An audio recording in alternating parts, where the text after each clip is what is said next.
and Andrew are the ones who came for a while. Here. But we just, yeah, Just don't- Christy and I were just talking earlier and we were like, we should just send them a card. Like, it was just a really nice training yesterday. No, if you sign it in different pens, it looks like you can sign our name and we. And this is Andrew. That is, Sorry. you know what? I totally know what you're saying. It's like, For my, all the time. and use your right hand, your left hand. For my, yes, I use my feet. Have you ever seen this writing? Horrible. It makes Clayton's look legible. Mine, I bet, is worse than both of theirs. Oh, I'm gonna have to validate that. Okay, so we're gonna. So without, well, if Chase is online, like what is the goal of the meeting today? I am on this and nobody else is. Supposed to vote. We want to make a recommendation to the county commissioners tonight. Right, move to these see if itinerary. if it's good and to move it It's just forward, waiting that's what I for thought. others to Just join. kind of tricky with.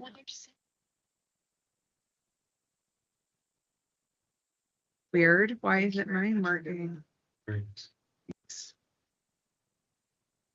I'm trying to figure out how to just join the meeting. Oh, wait. Join the meeting. Took medication. Put on- By instance. My mind, It's fine. and it's just making me really. It keeps saying waiting for others to join. Maybe I need to do it from the agenda. If I didn't, harass her, she would think there's something. Christy, you on the microphone tonight? We got one. Oh, gosh. Yeah. Want to hear from me? We do. I think we're in. We're ready. Off mic. It is. Was there ever, when you guys did these meetings, was there Oh, ever so times good. it's just like? Are you on there? Did it You don't always need to be wait. heavier? One I remember was like, not even. I just want to make sure I can share. These. Yeah. Yes, but usually it's like, oh, I'll be home early tonight, and it's like, oh, it's a ring. Usually.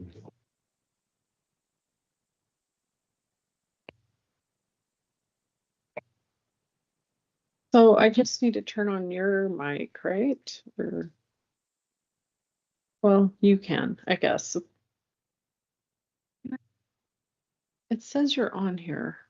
I'm sharing my screen right now. Okay.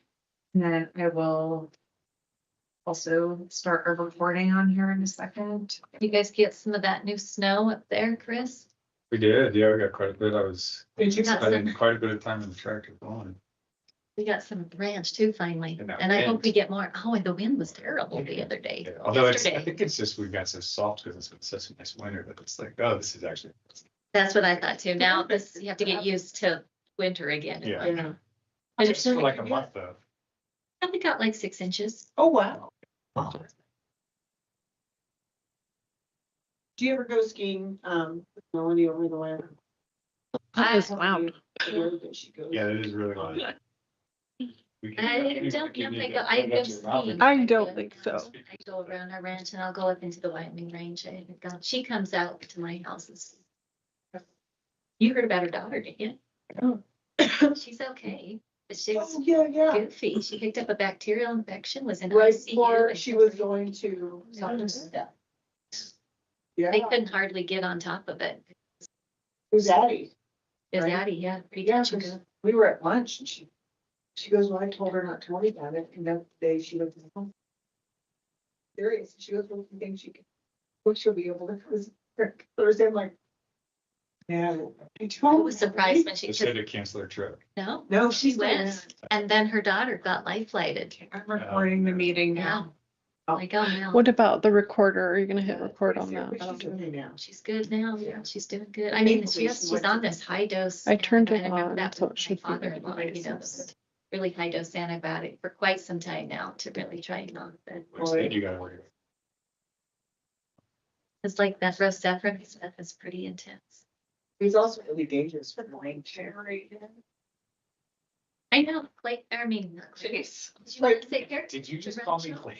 I know, I did. I don't know why. Chris, so I still have a C. Good, I can see, Okay, you can see the screen. Should we move this screen? So I you guys can look at Yeah. that one? I thought we look at, that might be close for me to look at. I did, there was this. Well, that's okay. Static electricity. I need to see. I'll turn it back on. Little flicker. What happened? There's a- Oh, but not the whole thing. Uh-oh, that one just turned on. You do this. There you go. There There you go. Turn this- Do you think it's a connection? That's it there. Everything's, they're not cables that are beautiful. There you go. There we go. There you Oh, go. good job. Nice. I'd like to tilt it more towards you, but I'm worried I'm touching. No, that is not- perfect. That's Let's just not perfect. I think it's right easier there. if we move so that we can see it. move the table. We move ourselves. So I think we should see if Chase wants to chair remotely. If he doesn't, then more probably will say we got someone has to like make a motion about it. Chair. Blah, blah, blah. Hey, Chase, He can talk. Yeah, did you hear what? can you hear me? Yeah. Yep. Yeah, I was gonna suggest that either Chris, since he was the chair, or if somebody else is interested in the room, wants to run the meeting, I think it would flow quite a bit better than me doing it over the audio. That's true. Okay, thank you.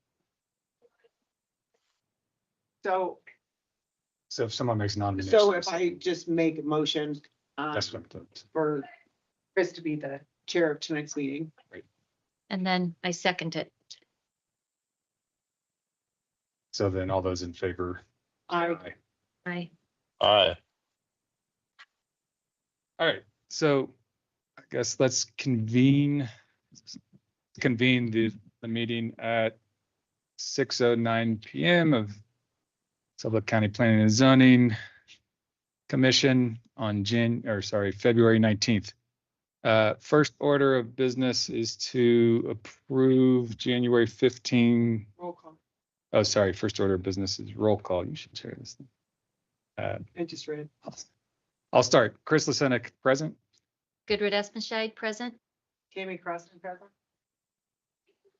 Chase Harbor present online. All right. Next order of business is approval of the January 15 minutes. Has everybody had a chance to review those? Any questions, comments? I'll make a motion to approve January minutes. All right, we got a motion to approve the minutes. Is there a second? Second it. All those in favor say aye. I, Aye. Aye. All right. So I'll sign these then. Yep, here. Oh, Sure. that's There you go. so we're at the official.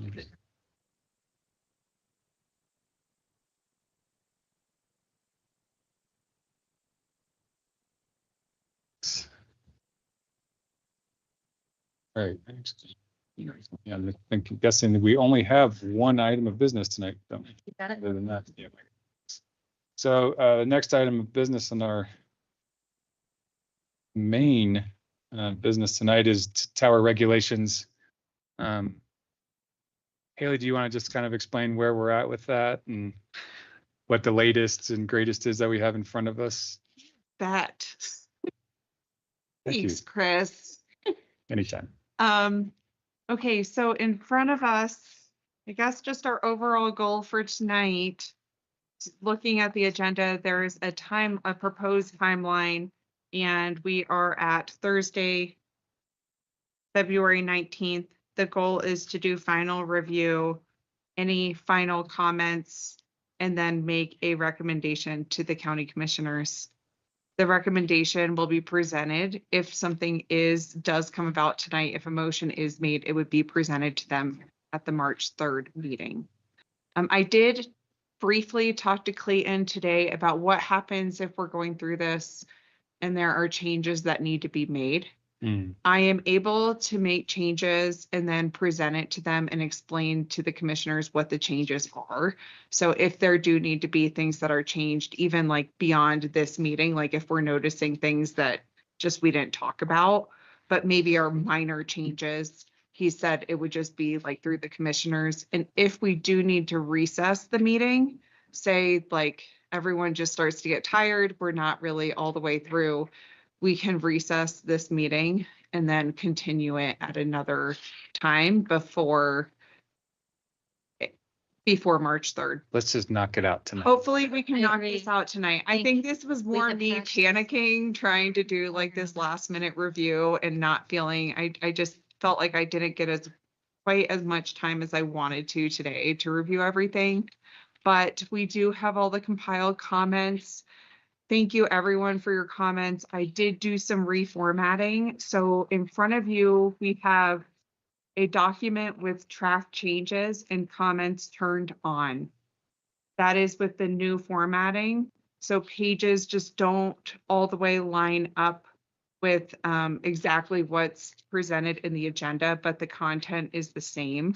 So anyone that's attending online, I apologize. I just wrapped these up, but it's just page numbers might be slightly different because it's matching the current format of the current regulations. So the page numbers, we increase the number of pages in the regulations. So now the document is it's 31 pages long. This does have to do a lot with I think, is it 31 with the margins? The margins are just, I mean, some of the margins go, or I guess it's 29 pages long. Some of the margins start halfway into the page. So it's just the way the regulations are. There's another document that is the final draft with no track changes included.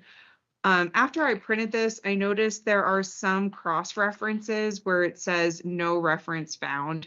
And it just something making some of the changes, it lost some of those cross references. If you push one delete, it gets rid of the entire reference. So I think I just have some weird little things that I need to go back in and just check some cross referencing. The other document, this is in the agenda packet. It's in these two documents that I just mentioned are A and B that are in the agenda packet. So anyone attending online, it's A and B. And then C is comments received up through 2-12 and referenced in the regulations. I printed for everyone's reference tonight. I started on page 13. So we have total between like ourselves. Some comments actually are more just in the documents and they're not like huge comments that are in this. We had 69 comments. So I just was trying to track the comments. The more current comments are not numbered in the regulation as a cross-reference. They're just still in the track changes document itself. But I thought those were the ones that we really need to go through tonight, is the ones that are like the newer comments, just to make sure we addressed everything correctly. I think there are still a couple things that I wouldn't mind talking about. For one is the fall zone. I went back to listen to the minutes and I got I was a little confused listening to it. So I think there are just some topics and questions that came up during the review that it wouldn't hurt for us to just go back through and do a run through. Clayton said he would be here at about 7 o'clock. So we did meet briefly and we had gone through a bunch of comments also. So, but I feel like we can go through these and then maybe just circle the ones that if we need Clayton's feedback on, we can just circle them and come back with him. You want to go through the ones that you think? Why don't we just, if we look at the track changes document, can we just start with that and just start running through them one by one? Actually, and I do have this on my screen, so I feel like anyone that's joined remotely too, I will share this on my screen and let me just show all markup. And we can just run through them in order. And if we need to jump around, does that sound good to everyone? Yep. Mhm. Okay.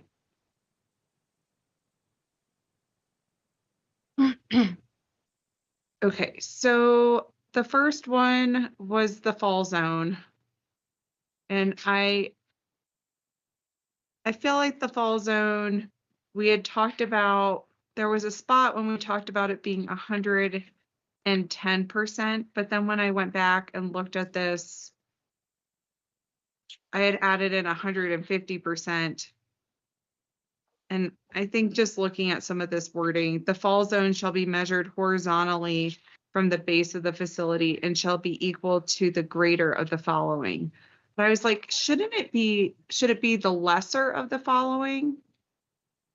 Because I guess just everyone take a look at that for a minute, if you don't mind. Okay, Haley, now, could you enlarge? Yeah, perfect. okay. Well, yeah, I mean, so the greater of the following will always be It will, the height, 150% of the height. It'd yes. be less. So shouldn't it be the lesser, or I just was confusing myself with this one and I wanted to run it by you. And did we agree on the 150%?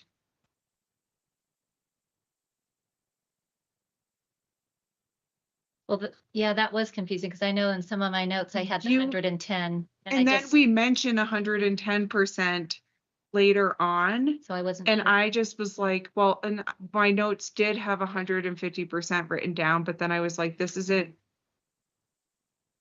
Like Okay. maybe here we don't, I thought it's 110 10.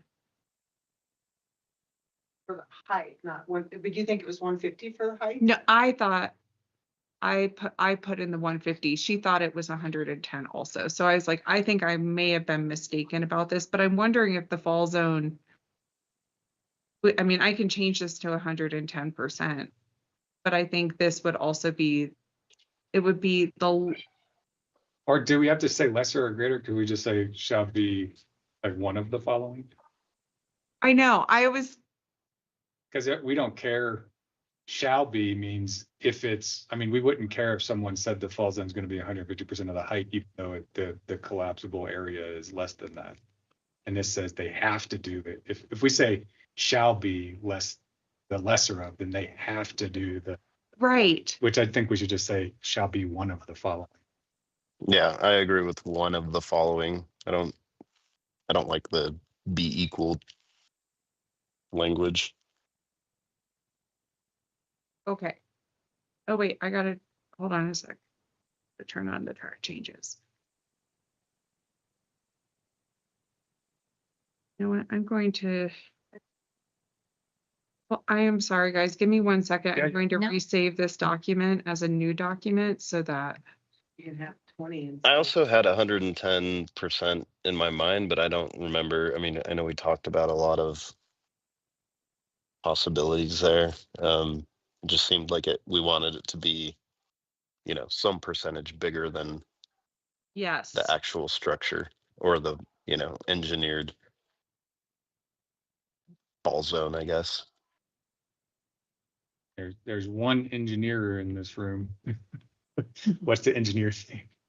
Because I mean, so if we think 100 feet, 10% is 10 feet, 50% is 50. But I don't know, like, so if something falls and it scatters or bounces know. off of it, I don't like, it's 10% safe. I guess that's the question. Depends the weight of what's falling and Right. what it's falling How on. tall? Yeah, if it's a 10-foot tower, it doesn't matter. If it's a 150-foot tower, it matters more. Big deal. I think it's windy, Right, windy, yeah, how it falls. seriously, right? You'd have a broader coverage, I guess, for that if you have a broader. But I think percentage. most of the regulations that I looked at were 110. Okay. That's a common use, okay. Now, what did you recall? Because I did talk to Matt Murdoch. He said it'd be really great if we could be similar to what they have. And I'm just wondering what, I think there's none. I think it might be 110. I know it's at least the height of the It's just structure. kind of interesting when you think of in the town. Right. Right? Because where is there going to be if you have 50 foot or you have that capability? I think it has created, the town has denied tower locations because of that fall zone. Because it's not big And I enough. think it's. The lots are smaller in town. So I think there aren't quite as many places where they can go and meet that setback.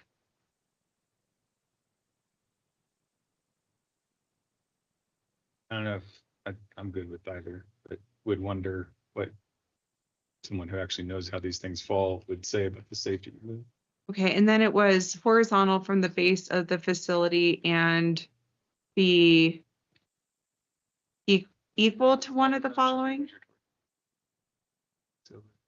So,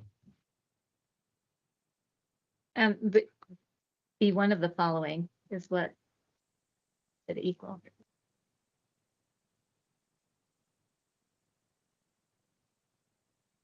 yeah, I think Okay. that works. Okay, I think that's grammatically correct. okay. So we're changing it from 150 to 110? Yes, Okay. yes. Actually, Gudrun, would you, or Commissioner Uspenshine? Right, we have to be more formal. We talked about this.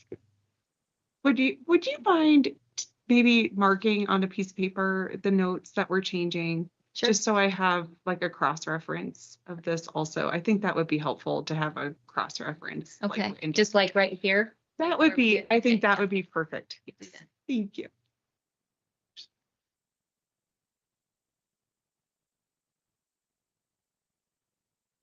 Okay, next up is site triangle, and Commissioner Lisenik had recommended that we move this. So I went ahead and moved the definition up to here. Oh, that was lower before we moved. Yes. Yeah. Yep. I agree. I was on the fence about that too before, and then I liked your comment. Okay, this one about theoretical, the word imaginary was in there. I took out the word imaginary. The more I looked at it, I wondered if we don't even need to. say Right, it works anything. without any word there, yeah. Yes. Yes. Yep. Okay. Okay, moving on. The figure, the idea about a figure that came up in the last meeting about including a figure. I tried to find a figure online that was like a standard FCC figure. I could not find one, and I did not feel like it's really for me to make a figure.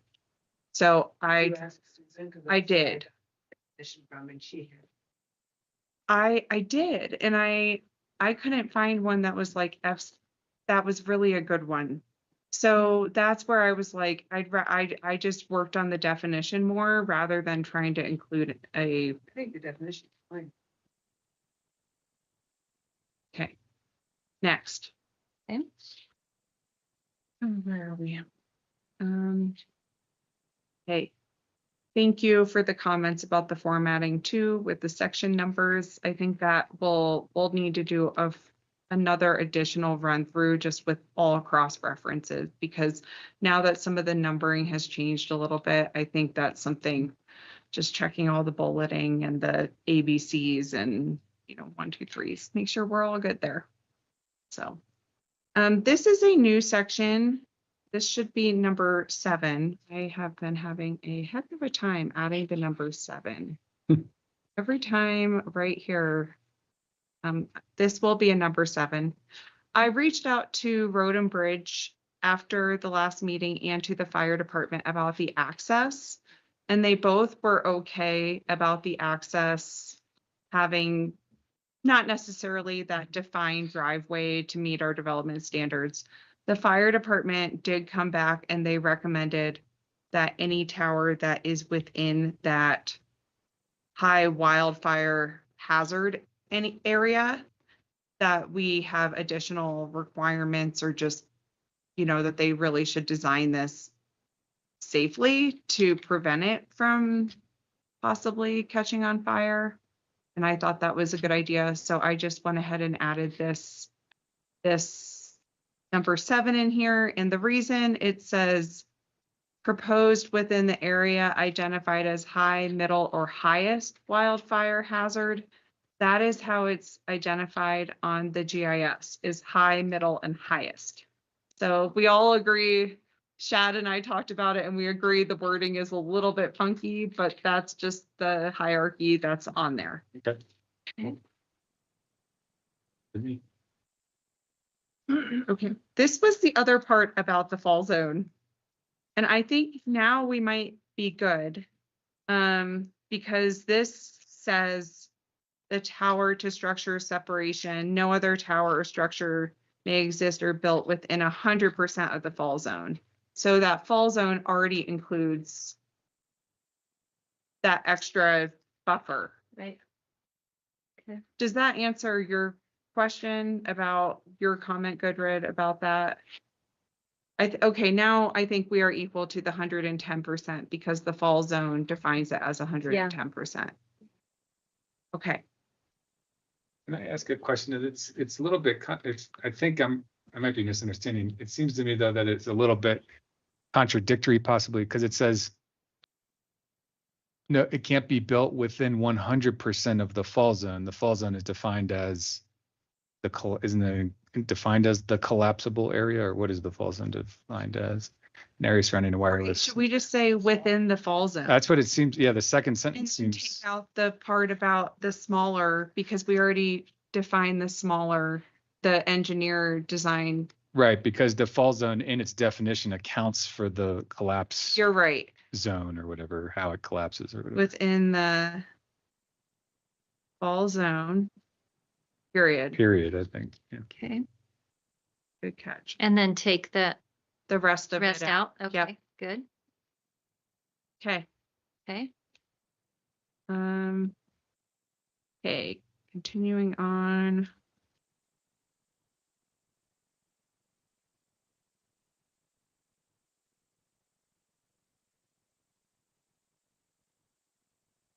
Taking me a minute. Maybe this is just me looking at the formatting. I was trying to find ways to condense it more, but I don't know if that's, the goal isn't to condense everything to make it hard to read. But I was wondering about the lighting, noise, and signage section. If each one of these could just be like lighting and then be colon and then like a paragraph with A, B, and C, and then noise colon, and then Without the numbers? without the numbering, because we already have lighting 1, noise 2. So, But I don't know if that is beneficial. I mean, it just comes down to how consistency of formatting and I know. how if you think you'll be referencing I1B, right? Or like, because Like the otherwise you'd have numbers, to. we have a lot of the sub numbers, and I was just thinking if there's a way to make it so we are not having so many. I don't think it really matters. The way it is. No, Okay. If that's just my personal. It's consistent with how we've done the other ones. Yeah. right? okay. I was looking at it and just the way the paragraph formatting is and the indentations, Maybe as we go through other regs, we can. Yes. Yes. Streamline it, but I don't, Okay. you're not gonna save space anyway, We won't. No. so. And I think too, we need to make it where people can read the document. And sometimes when it's in paragraph format, it's almost harder to catch things. Okay, the interference in public safety, I did have a note on here for Clayton to review this one a little bit further. When I met with him today, I bring that up to him. So, because I think there was something about looking into the interference. If we can, what all we can really bring up.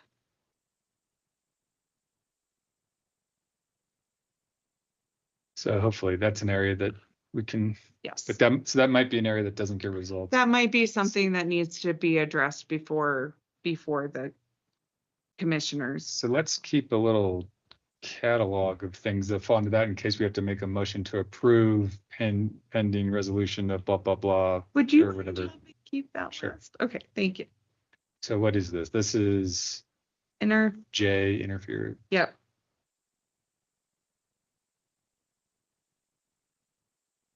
Okay. All right. one thing I wonder about that is, does that even, I mean, I guess we should address it, but does it need addressed?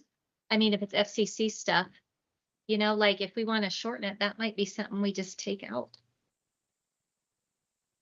Right. And I think that was something. Yeah. Where did that come from? We had a long conversation about that section We before, did. but I can't remember. It We came, did. that didn't come out of nowhere. That was part of the original one, if it was language from the original. But like the emergency contact information, we did talk about that a little bit and we said, let's just come back to that. But that, I mean, it's not really necessary. I mean, that's, Because you're kind of putting it off on the FCC too. Effective version FCC authorized processes that I solve the issue. Right. I mean, when it comes to the Now, where did this come? no. What we were, I don't remember. This maybe may was have, it a comment from Lance perhaps that maybe? it like, might from a have couple started, drafts back? I think it might have been because this was comment 15. So if we go back to that original comment document, I'd have to see what that was. Let me see. I actually have it right here. Okay, comment 15. Thing is, do you really want to be the one getting No. complaints on that? Because I don't know what to do about that in the first place. Here's Lance. It was Lance I mean- that had a comment on this. Local governments lack authority to independently assess, verify, or. So require- he's saying strike it. That's his comment. Yeah.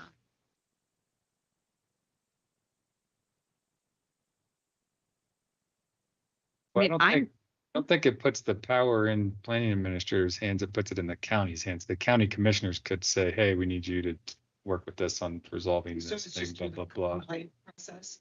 I guess, I guess Haley would Yeah. likely be the one to hear the complaint, but then would pass it on. But yeah, I don't know. I don't feel strongly about that either way. I mean, my only thought on that would be if it was like a first responder issue, like Shad's having some sort of interference, and the county can compel the tower provider, if they're not being cooperative, for Shad to troubleshoot or something. That's the only But isn't advantage I that see still with a CC compliance issue? idea. Because that's the whole reason they do. Would you mind just noting this and what we should ask Clayton, just that more were, the goal of this is to assist more with emergency services or make sure If there's a communication issue. To me, it's. That we about can what do. do. yes, what can we even do? Does it give the county The ability to step in and maybe. that it wouldn't otherwise have? Yeah, Well, you're saying here, I mean, you're telling them that they need to talk with you're kind of deferring it to them and, like county is not responsible for, you need to talk with the FCC. You're just restating. right. I Like kind we're of think we saying could it's, just take it out, honestly. But I guess to cover your bases, but it seems kind of reductive.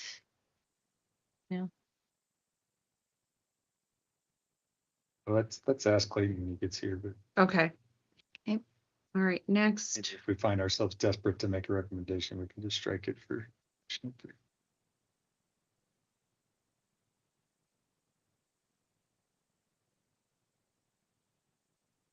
Okay, so I don't recall if this was before the last meeting or if I made this change after. Oh, wait, it says I made it on 1-30. About co-location.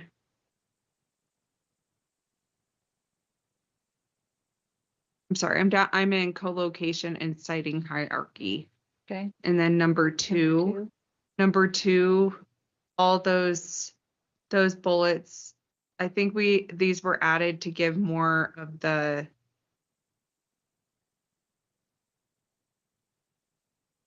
it needed more like definition of what the requirements are.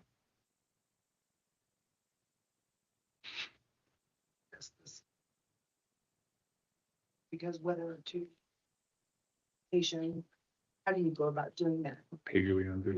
This is page number 11, I wonder, number Did I- 2, under co-location and siting hierarchy. so where it says demonstrate that reasonable efforts were made to evaluate. So instead of saying like that sentence, it's here are things. This is more of a list of things rather than saying demonstrate. And that goes on to say A, B, C, and D. Yep, Okay. You're giving them the reasons why. giving the, exactly, give them the reasons instead of saying you have to, like, we have a very vague statement in there that.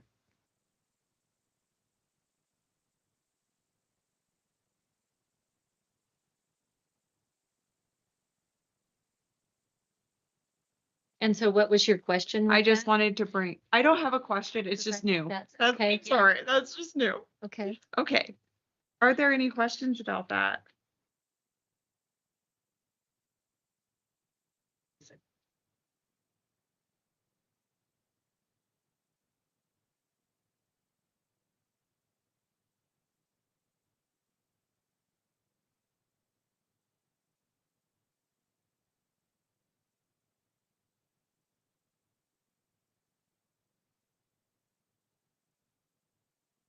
That was, Is that how you, in other parts of the documents, we do CO hyphen location for co-locations. Okay, so maybe we should, okay, so we need to change it to CO. Oh, wait, you're right. That's not how you spell co-location. I did a search that I can only find that we use that word one at a time, and we did CO hyphen location. CO, because I was like, here, it's COLL. right, Okay, I will make, I'm gonna highlight this. I part D. actually don't know what the That actually, Where to I'm spell not it. really sure now that you mentioned that. Google it. I'm gonna just highlight that green and do. Would you mind noting that on your paper? So co-location should just be CO location, no hyphen. No hyphen. Okay. Okay, And I'll put everywhere where I see that, I'll change it, okay?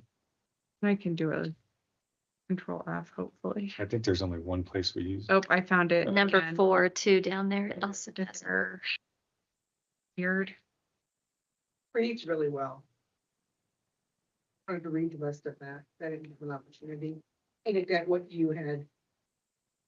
The clean copy, Yes, so I didn't get an opportunity. okay. Co-location is definitely, that word is used multiple times.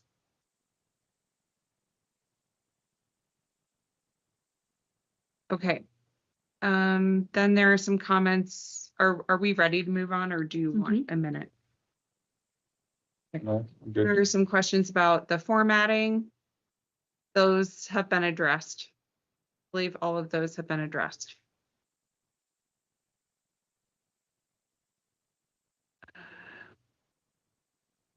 CMM notes. Okay, this might have been draft up language about a database of towers and requiring applicants to seek permission from existing tower people. I think I did. Any new tower requiring a conditional use permit shall notify other wireless service providers about the proposed project as described in. But there isn't really, we're not saying what the point is in here. It's just they have to notify them.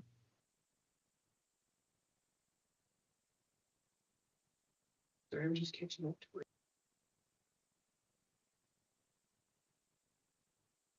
And I believe Teton County, we are on page 12 at the bottom. The comment, the CMM notes comment. Yes. I remember that conversation. And I think this was okay, I have a thumbs up and I think that was how we addressed it by just saying, hey, we're just going to notify other service providers.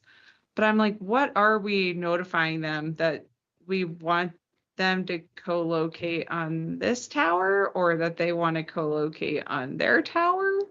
Now I thought it was we would maintain a list so that if I was going to put up a dish, I would go say, okay, here's the people I can reach out to that have a tower in this area that I'm looking in or something. then it's how long?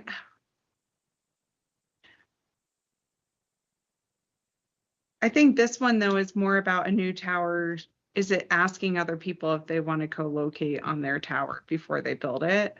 Because really all it's doing is notifying them that they're doing the project. And I think if we if they have to notify people about like, hey, I want to co-locate on your tower, but they already submitted the application. Now all of a sudden we're in the shot clock window. And if people don't get back, Well, yeah, I think you're right. The way that statement, I mean, the comment is actually made on 5, which is 4. I think you're referring to 4 right now in your comment, right? okay, actually, I guess this is 4 and 5 because the comment is on 5.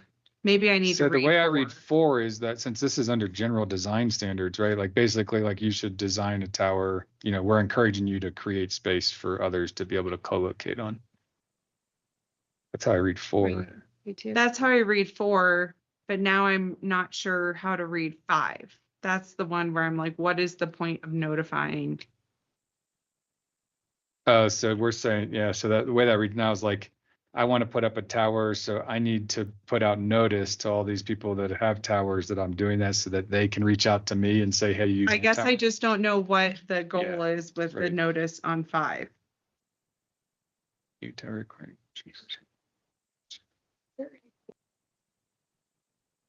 Do you know? There actually is there are some websites that can show you where FCC regulated towers are. I've used it a couple times, So but through the FCC. it's not through the that one. I'm trying to remember. It was a while ago. If there are websites that show you where all the towers are. I can't remember what this website is. It's a free website. I sent it to Jesse. You told me that. I get, but I remember looking at it. Is this something though that?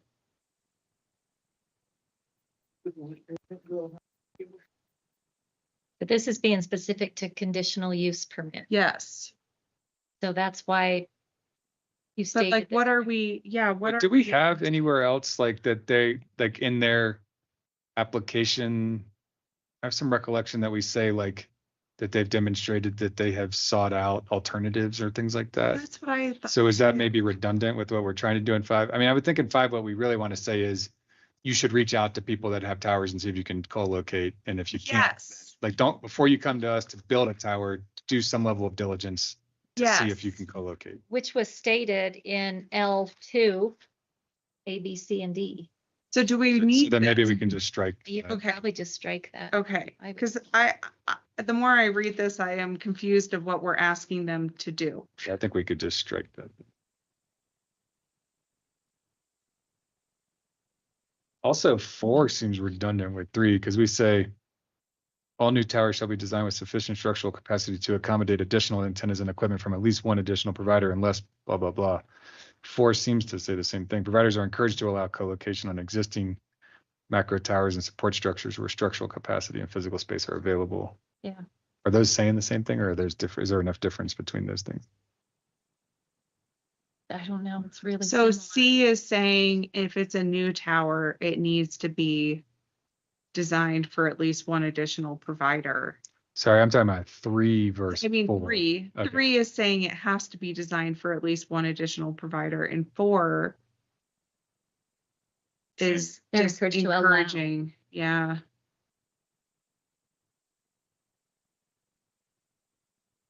Is more for existing. Is that addressing more existing? But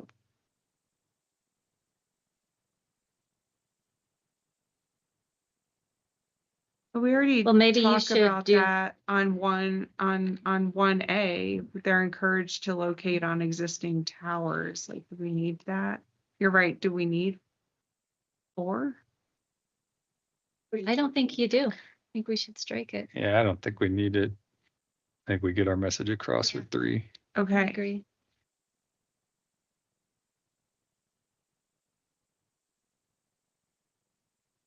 That for shortening it up. I know, I like it. I do like that. So not all of 4 are moving. I think all Yeah, of 4. All of 4 4. and 5. Yep.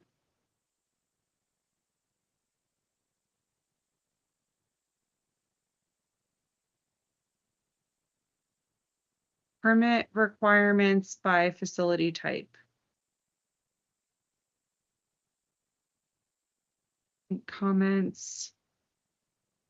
Okay, eligible facility requests, explain what this means more. I added in a little bit just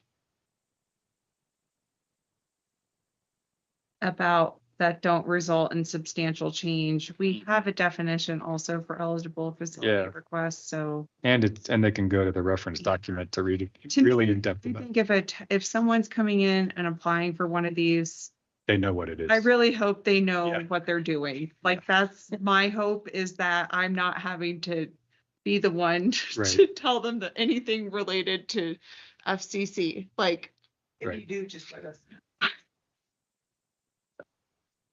so. Agree. Okay, I realized I added this in, and I added in pre-application meeting. I apologize, I'm on 14. page 14. I added in a pre-application meeting and I realized I think I did not intend for this to be with the EFRs. I was thinking this would be more with a CUP, but do we already have that in a CUP? Do we, Do we have that in our regs already? yes, like that require the pre-application meeting. I know some things do, but Well, I know like a subdivision does. I don't know. Let's see. oh, I looked it up and I think it was very specific to like certain applications. So I just wanted to make sure that we had it in here, and maybe this could be a lot shorter. But I did not intend for it to be related to to these. These should be very administrative type permits. And we really should not need a pre-application meeting for this, but I think for like a CUP, it would make more sense. So I So would. we say, just so you know, in our current regulations, it says a pre-application conference with planning department staff shall be held prior to the submission of a minor or major subdivision application, change of zoning application, variance application, or conditional use application. So So it's required. then why don't we just take this out then? Okay, Okay. thank you for looking at that.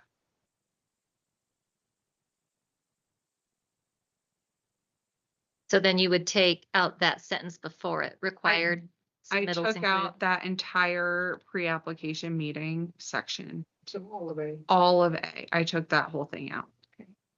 If But- we already said it in the regs. But then number 4, what about? The required submittals include, we'll take that sentence out that's right before pre-application meeting. No, we'll keep that required Okay. submittals include, and then it goes A, B, C, D, E, F. Okay. it They just still moves have on. requirements, but we Just no not longer- A. yeah, Okay, just- gotcha. Okay.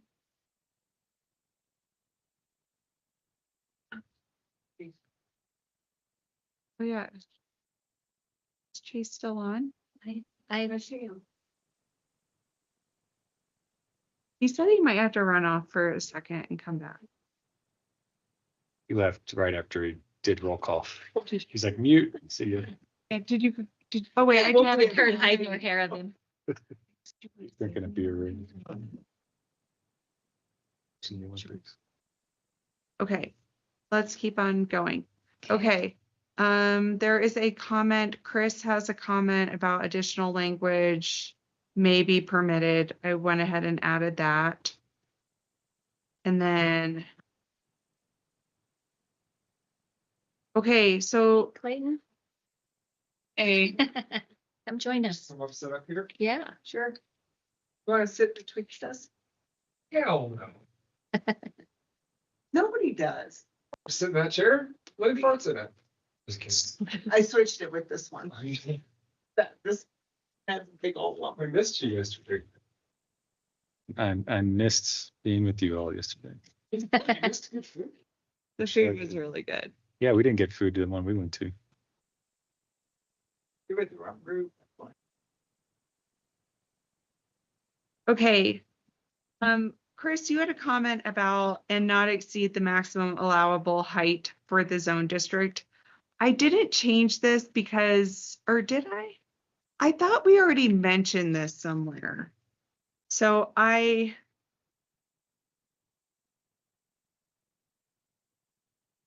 What page are we on right now? Sorry. we are on page 15, Oh, isn't it 16 at the top or are we 15 still?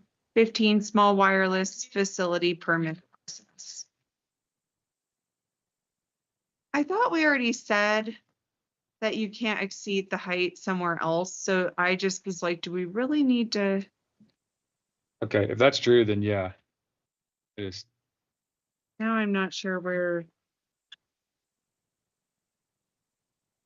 Would you mind adding a note on there to double check that we mentioned that? Just, or highlight Chris. And now and which one is that? Is that his comment and not exceed the maximum allowable height for the zoning district? Yes. Okay, so that's on page 16 at the top, the 10% taller. Oh, does it say it on page Mhm. 16? Well, the printout we have.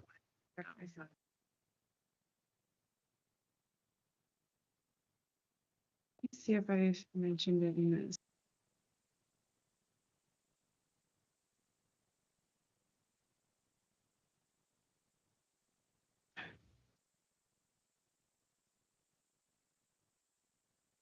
Wait, I skipped a page and right now I did not respond to that. I thought it was already mentioned, so I just didn't want to be repetitive of it. I see down in, where are we?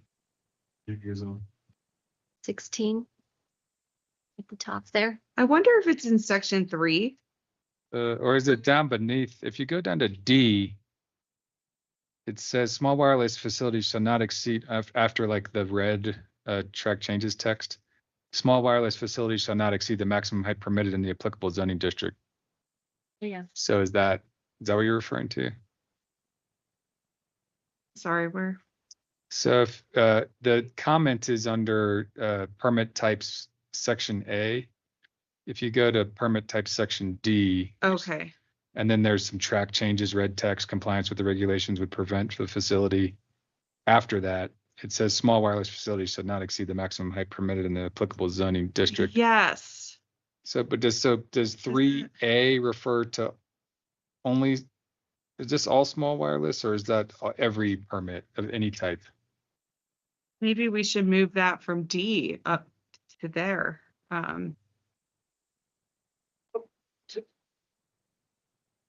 Me, it's just small wireless. Are we in the small wireless section? Yeah. So the permit Yeah. types are 1, the administrative approval, and then or that's A. Permit types. Now I need to see the hard copy. I'm struggling looking at the track changes. Oh, I've got it. that's a big. I just can't, the track changes are throwing me off. Yeah, I go through both of them. So we're wondering about just scrapping B if it's already restated in D. No, I think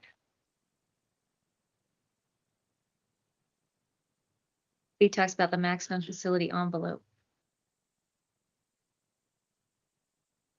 B is a weird, that's not a permit type. I think B is maybe supposed to be indented.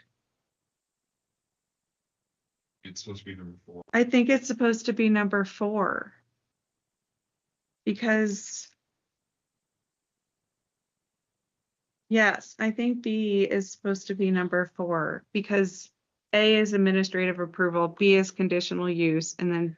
Well, it doesn't make sense as number 4. It makes sense as like a comment under 3, but administrative approval 4, and then to say for the avoidance of doubt doesn't make sense. Because 1, 2, and 3 make sense. 4 co-location, 4 replacement, 4 modifications. But to say 4 for the avoidance of doubt, which is not. That's what you added in, was for the avoidance of doubt. Yeah, but I see what Chris It is was number 4 before. It was number 4, and then you added in for the avoidance Yeah, of I think doubt. it doesn't make sense in that list. Yeah.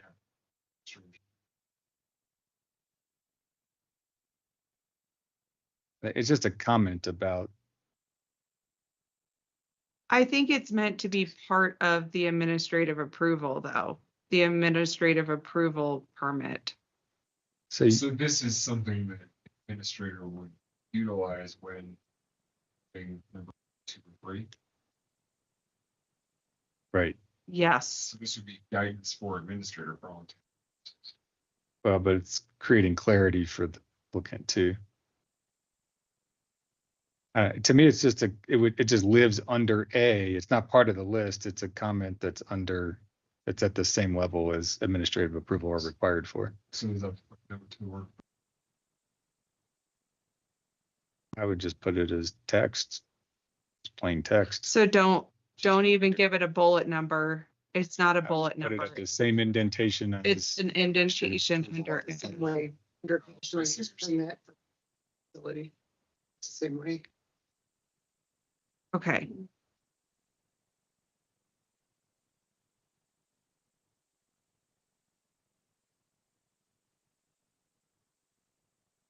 The only thing is, I feel like though the purpose of this is just to talk about what the permit types are.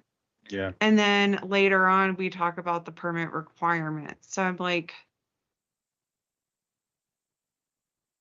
well, I think the goal of this, I think the goal of this originally was to say it has to be within, like your previous comment was, not exceeding the maximum allowable height in the zoning district. I think that was what this was, saying the maximum facility envelope for an administrative permit shall not exceed the maximum height. Like it's just kind of clarification of when you need to go get the conditional, the CUP or the wireless facility adjustment. so where do you think it should live, or Should it be a bullet under 2?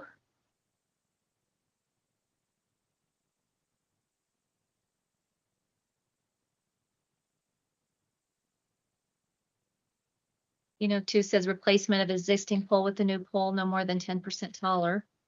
Oh, Then you go into, it could be a bullet under that, the maximum facility envelope for administrative permit shall not, and you go into Right. more detail on that, you know what I mean? what makes sense?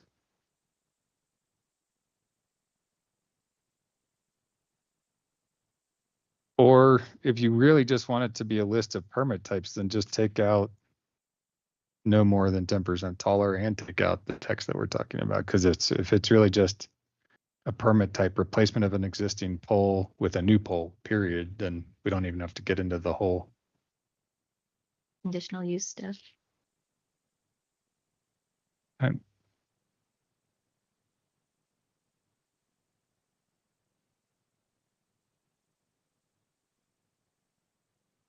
no.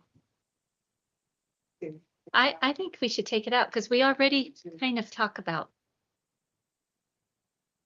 How about, can we say take it out, and Goodrid, would you mind maybe circling that? And I just should double check to make sure that it is clear about the height exceeding, that like the administrative ones, you cannot exceed the height.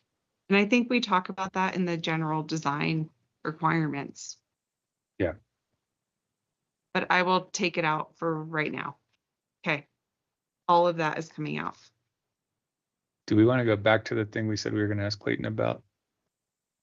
Or do you want to keep moving? Let's keep going for, Okay. if that's okay. And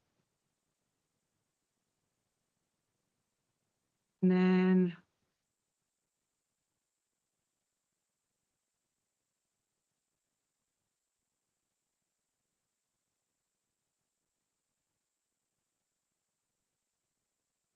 Just trying to see where our next comments about are. I think and B, okay, I need to take out that. I actually, one of your comments I didn't address.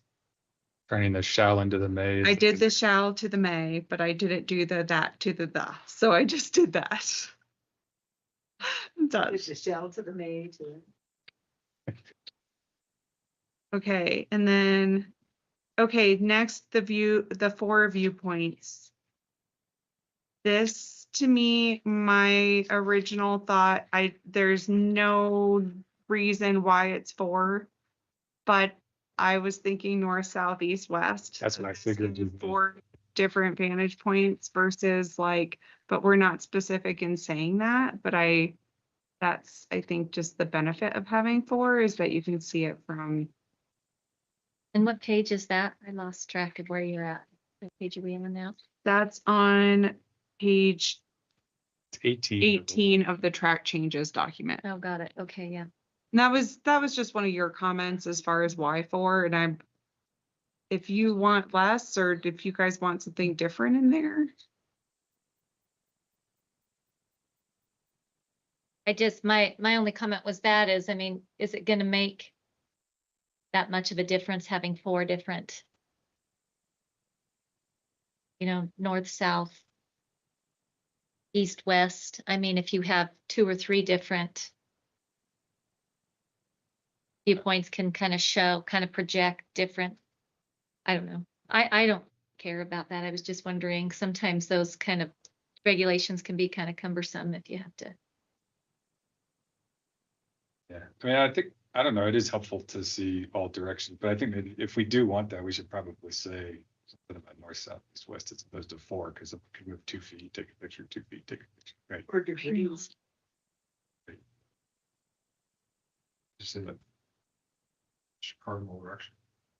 I think it's gonna be important because it's gonna be one of the primary issues is people are gonna be able talking about the visual, the aesthetics. That's what we're gonna hear. So having that in front of us and being able to see is gonna be helpful.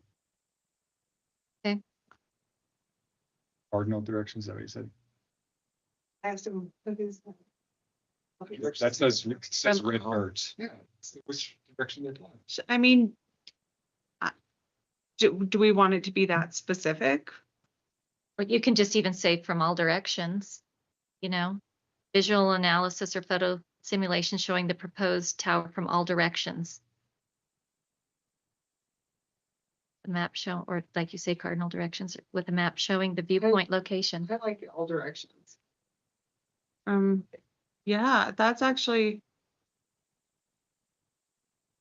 Which Yeah. would be, it's from all. Okay, I mean, there was degrees.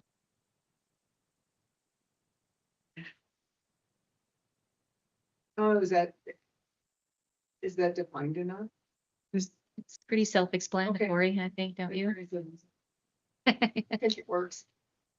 Person can't figure that out. If they're not here to- We also discussed.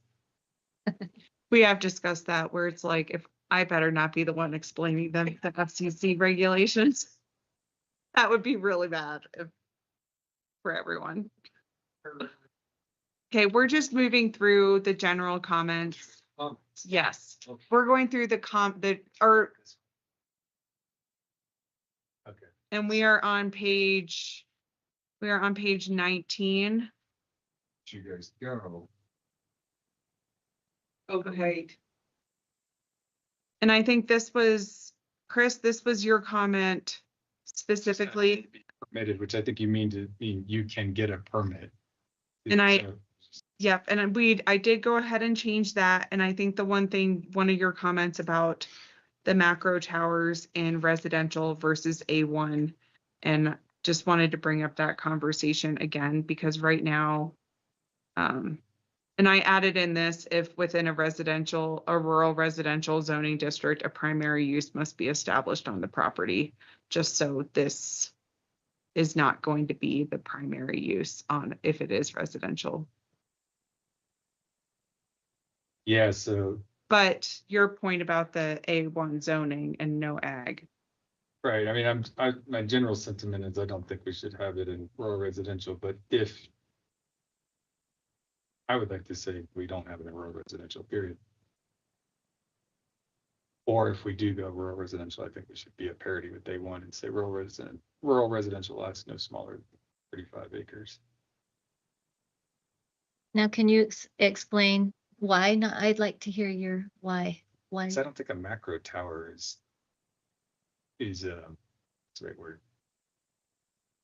Fits, I'll say, within a residential.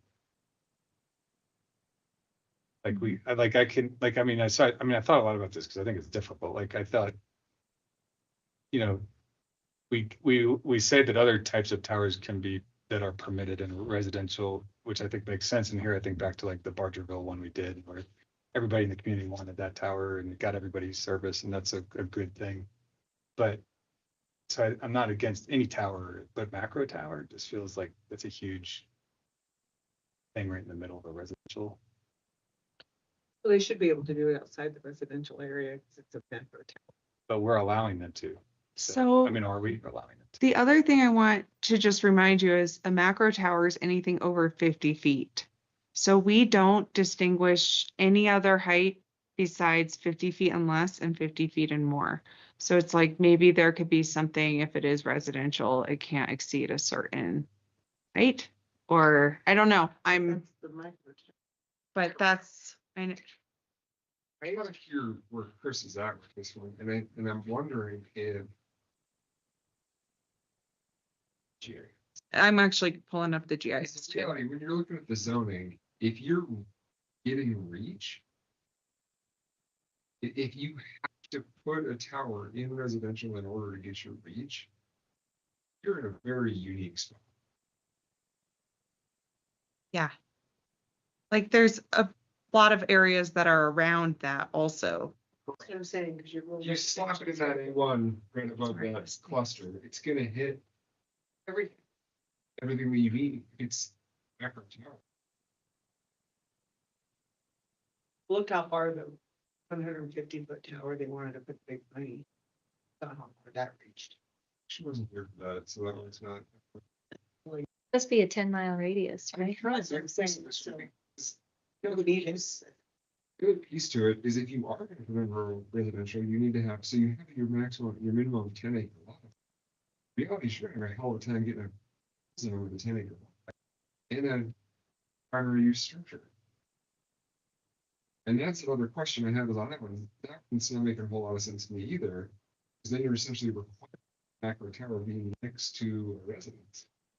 Well, I think we're defeating the use of residential zoning then. Then don't put towers there. That's why I mean, 10 acres, I feel like you could easily fit a 120-foot tower on a 10-acre parcel. Where are you putting your house? You put your house on one side of it and then the tower on the other. But you've got to be able to put your septic feed for your well. I think your there's- setbacks. I was I gonna mean, say- I'm on a 1-acre parcel and I can fit all that on 1 acres. So I'm like, that's where I feel like 10 acres, you have more than enough room to. That's my personal opinion, to do a guest house, to still do your main house and have a tower on the other end of the parcel. I would still argue that a macro. I don't see requiring macros to be any one of the FCC. I also think if we did eliminate, I think the rural residential zoning, we possibly may get more of the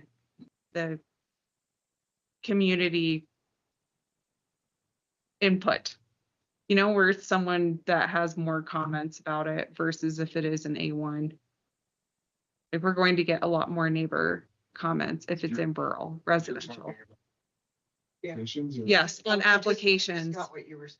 If we do allow it in residential, I think we're going to see a lot more people coming in Unhappy about. unhappy Yeah. about it. I agree. Yeah. But I don't make sense. I agree with all of that. Oops, someone has their hand. And like, I know what you mean, Haley, like the rural residential 10, rural residential 20. I mean, to say not allowed on any rural residential.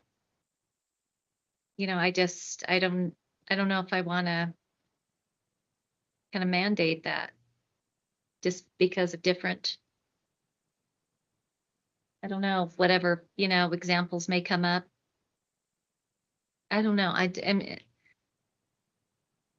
I'm not real firm on it one way or the other. I just think that there may be some rural residential plots that it may actually could be okay. I don't know. Nobody really You're wants right. those in their yard. I just don't know. I'd hate to just say it's not allowed. But we do the other thing all the time. I mean, we allow things to happen that there's lots of instances where those are harmful things too. I mean, it goes both ways. Like, Right. you're right.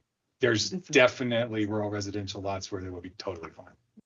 But I think as a general rule of thumb, and especially, we're gonna see greater and greater subdivisions. So even if we said, all right, rural residential lots, 35 and over, and someone puts a tower on it, and then they want to subdivide, what are we not gonna let them subdivide? What if, what if they want to subdivide it into R5? Like, I don't know. So how does that play out? It's gonna happen with A1 too, but it's more likely to happen with stuff that's already residential, I think. That's just. Look at the tower up.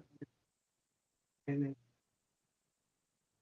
Do a minor. But I think at the same time, it would already be there. It would already be there. The tower's there versus a new tower. You still have to look at. You still have to look. You can't build anything. Right. Then. Did Chase have some? Chase did. Chase, you there? Yes, I mostly just wanted to say that I had to switch my phone for like 30 minutes and didn't have my mic. But I'm back on my laptop and have it enabled. And I don't think I have any comments on the previous discussion. And also, Tammy, we can't hear you online. If you can get closer to your mic. Thank you. Better? Chase, Much better, thank you. Not to put you on the spot, but just Sure. to this conversation. I mean, I remember a recent tower application where you expressed that you also thought that macro towers or towers in a residential areas were of concern to you. Has your mind changed, or am I misrepresenting that, or what are your thoughts on that? No, I think I still feel that way. I do, I have I guess I agree where I think there may be instances where it's appropriate, but I think for the most part it's not. We talked about Barger. I know that one tower is on, I think it's still residential, but it's like the parking area for the bus. So that would fall under this. If it's ideally, I guess that lot would be rezoned before it's used for something like that, right? Is that, right? Is that county owned? Is that a county owned lot or something? Where that I think is? so, because I believe it's got like a school bus parking area. Am I thinking of the right spot? Which is different than the tower I was referencing earlier, but yes, right. Yeah. So yeah, I mean, I think that the proper approach would probably be going for a rezone. Like, there's this lot that we want to do this specific use for. Maybe it's not a good building site, or it just fits within the area. It could be rezoned prior to putting a tower on it, and that would eliminate the concern. Yeah. I like that. So I'm open to it. My concern is, kind of like the one that we saw out in Myrna, where it's just in a residential neighborhood. Obviously, many of the neighbors had concerns, even neighbors that utilize the service that's currently there. And I mean, I would, as much as I'm I like to let people do what they want to do. If my neighbor put up a tower, I'd probably not like it. So, that's not, I don't think it's an appropriate use in residential. So I guess my feelings have not changed.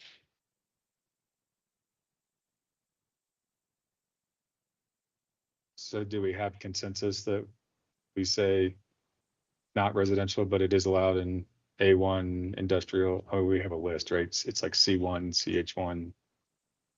Right. Industrial. I'm comfortable with that. I really like Chase's alternative is they can rezone it. Right. If there's something that works for them that you can put a micro tower, it could be rezoned in that specific spot. Right, that's true. So It's an interesting concept It is. to think about, Mhm. because the reality is if you're pushing it to ag and it's want to get it in, I guess we don't have sizes on our industrial. Can you give that man a microphone? Do 2 acre minimum.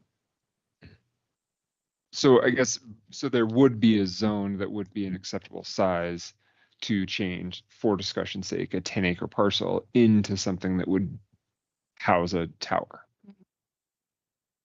2-acre minimum. Yeah. Yep. So So you could do like I think that- rezone into RR, if you had RR10, you could rezone into RR5 and industrial So and put up a tower on the industrial. that does raise the other question. Looking at this chart, it looks like small wireless facilities would be permitted in RR5. So that could be a tower of 50 feet, just to remind people that. And actually the one in Jim Bridger was that, right? That was not a macro tower. No. That was a small wireless facility. Which I don't love that, but I think that makes macro tower is where I'm like, no, that definitely doesn't seem right. Like I feel like small wireless facility, I'm willing to consider that. What are the ones, maybe Goodrig knows this, or Commissioner Espenshine, if we're being formal. She's the only one. Yeah. The ones in Big Piney, I know we've talked about a lot. They are near residential. They're on, I think it's town property currently, is that right? Right. It's off right And is that zoned commercial? top. There's a little switch in the middle. Or did you want this? Oh, that's loud. Yeah, okay, yeah, it's town property and there's residential all around it. And then the one where they were wanting to put the 150, which would have gone up to 160-foot tower, was ag that was right next to the residential. And in Marbleton, same thing. I mean, they have big towers all in Marbleton that have residential around it, that they almost look like they're industrial. I mean, there's storage but yeah, it's all Marbleton and Big Piney those towers are surrounded by residential. And I think the people are just used to it. I don't know if they would have wanted it to begin with. I will say that I did find out, talked to somebody that Union had put up a tower next to a subdivision. It's called the Meadow Canyon subdivision, and it's on the way out of town toward where I live. And it was put on Ag 1. And I think the residents now are used to it, but they did not like that tower as, right close to their houses. So there were more complaints with that than I had heard before.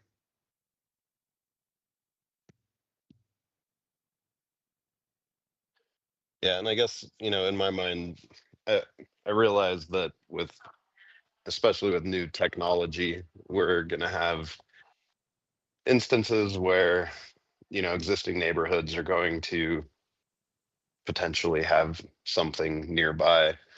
I think thinking for like future development, hopefully there would be some sort of, a little planning ahead, if there was going to be a lot that they were going to allow, kind of, not like Split Diamond or something like that, where they have the parking area for people's trailers. Like you could designate this portion of the subdivision is going to be storage and, potentially something like this, or it could be zoned commercial use.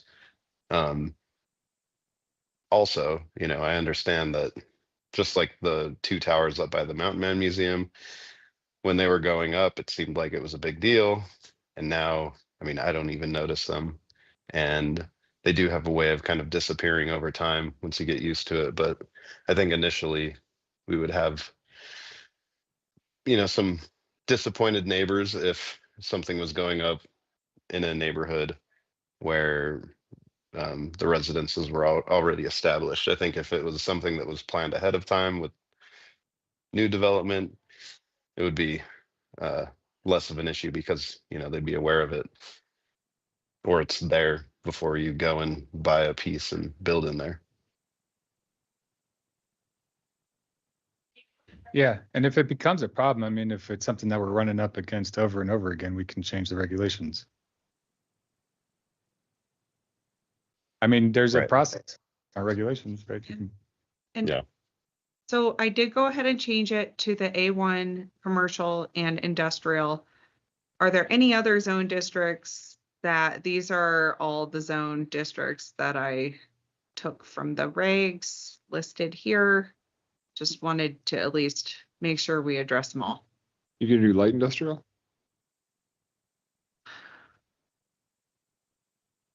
I think I just put industrial or commercial, like not specifying between them all. Oh, because industrial would be heavy or light. Heavy or Like, light. yeah, so it just says industrial, I see. but should we be more specific as far as saying? We General probably should list all highway. of our zoning Yeah. districts and then just, You think it should be more specific? Okay, I so think we so. should, say- Zoning district. You all were using defined terms. yeah, just to stay consistent between them. General commercial. The highway commercial. Highway. commercial. CH1 is commercial highway, I think it is. Oh, well, so I guess here's a question. How many zoning districts are they not allowed in? Is it a shorter list for where they're not? Not really, looking at this just with all the mixed rural, I mean, I guess mixed rural, is that one that it would make sense to I put? hate that zoning district. That zoning district is like the weirdest, anyway, You mean commercial in a neighborhood? Yeah, yes, that is. just an oddball. I don't even think we should allow new mixed. So let's not include that. Okay, Yeah, I so mean, those just do tend to be in residential areas. I think light it and wouldn't make heavy sense. industrial.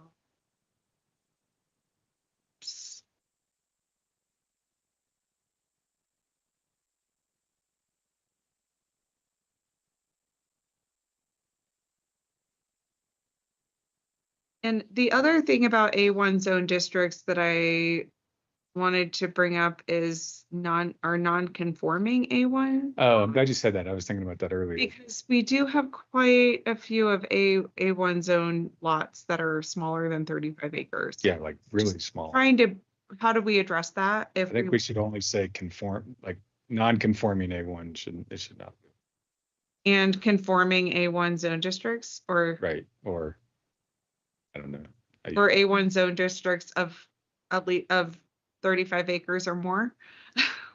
But they Sure. always could end up doing, like, what happens if That you do a makes sense. subdivision? What happens if they do a minor subdivision or something? Well, then it's a different zoning district though. We wouldn't create new non-conforming A1. Right? Yes.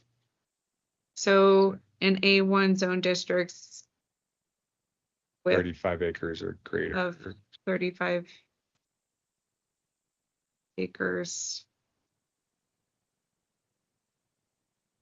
of a minimum of 35 minimum with Either that, or you could just say they're not allowed in non-conforming A1 or. and What is conforming. There's like a lot of these weird little lots that are like they might be like 5 acres, but they're A1. Conforming So A1 zone districts. they're called non-conforming A1.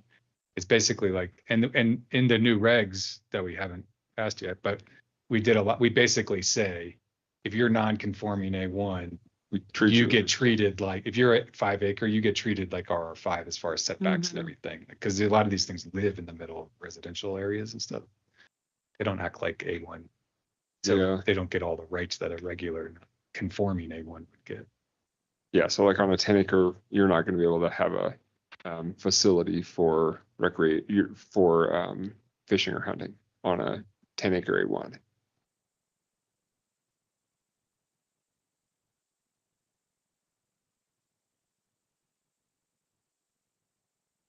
Okay, and I added in and conforming A1 zone districts.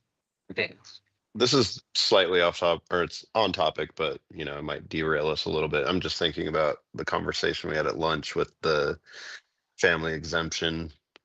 Is there a mechanism in A1 where, if they do a family exemption and it brings the parent parcel below the conforming A1, where that would change the zoning type, or does it remain A1? I think that's what the language, that's what the language in the updated regulation would address. So then you have that other parcel that's 3, 5, whatever acreage it is. Even though it would remain A1, it would be treated as rural residential. Because the problem is with the family exemptions, we're not seeing them, or your court your court separate divisions, we're not seeing those either. Right. And there's no rezoning with them. That's what I mean. Yeah, You're there's no not, rezone the county's changes. not seeing it, so the county can't say you have to rezone this. Right. I mean, it is filed with our office, but it is an administrative, no requirement to rezone, even if the family exemption parcel And the is 5 same acres. and the same exists for a boundary line adjustment as well. So you could theoretically have a boundary line adjustment that results in a non-conforming A1. Gotcha. No. Not a boundary line adjustment. They don't come before this board. If it's not conforming, then it would have to have a zone change. It would have to have a zone change. Well, we can Yeah. discuss that later. Sorry. Let's discuss. All right, let's keep going. Anyway. Yes, let's keep going. That was good discussion. Okay, So you're on page 20 now, we are, or Yeah. even farther? we might be even further. Let's 23. keep going. Wireless facility adjustments, no comment, no comment. Okay, there's something. Okay, so page 22. What is a real safety problem? Actually, It's on page 23 that we have. okay, I'm sorry. Okay, that's page 23. Sorry, the print off is different than the actual document. Look at that too.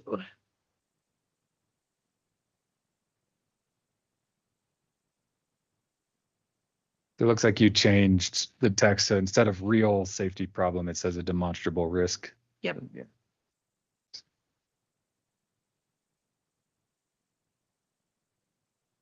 If people, if you are, will prefer this or other verbiage.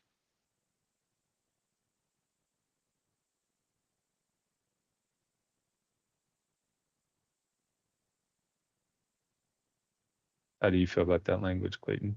Seems like that's pretty kind of legal-ish.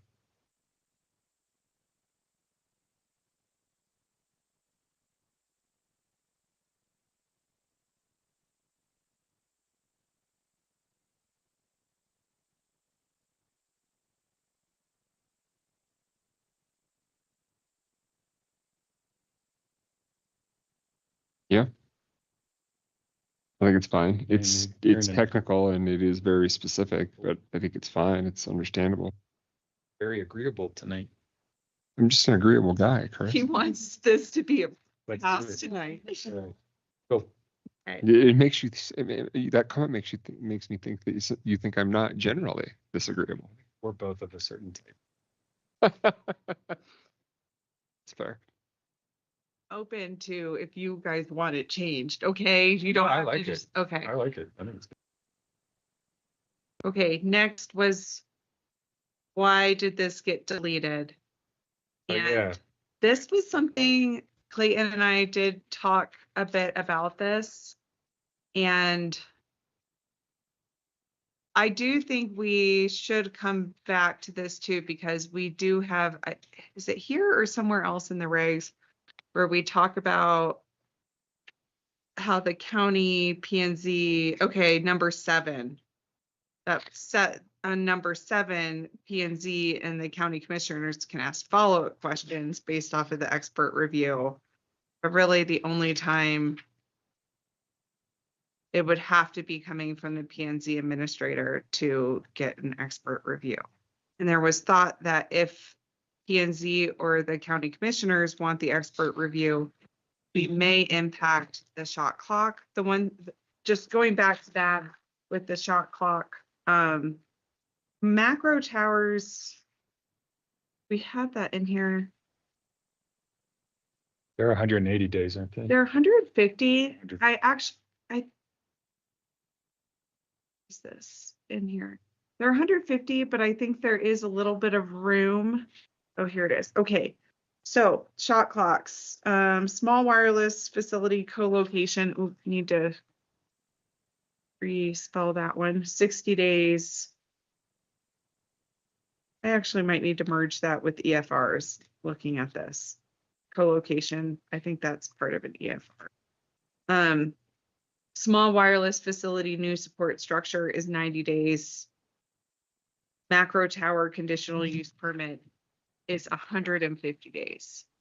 And there was concern that this may impact the shot clock if expert review is brought in late in the process. But I personally, So there was the other reason to this, and I don't mean to cut you off. no, cut me. But the other piece to this is that the planning and zoning administrator is the person that's hired, and their role is to know the technical issues.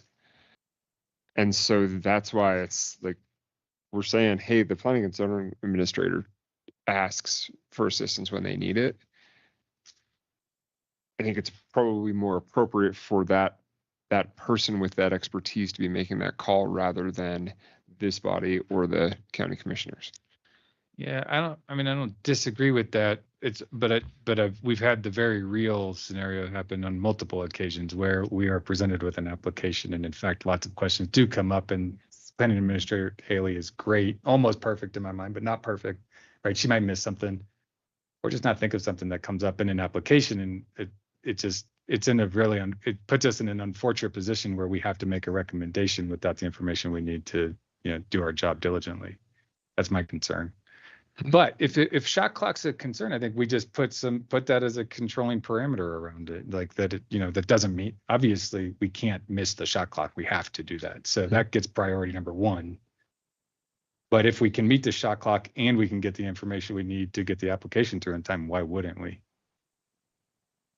And I think also when we're going to require the applicant to spend more money on a review, would it be better if it's coming from like the P&Z and the commissioners at some point? Like if I'm reading the report, this is me asking for a technical expert review on maybe an RF document that I'm like not seeing everything in it. Like if we only have 10 days to determine completeness, that's a very fast turnaround.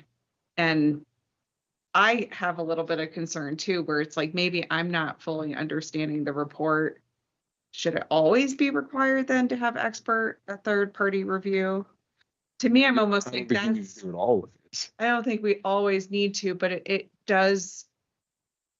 I'm concerned I think we have a lot going on in our office. And if I miss something, I would feel pretty terrible if we couldn't go back.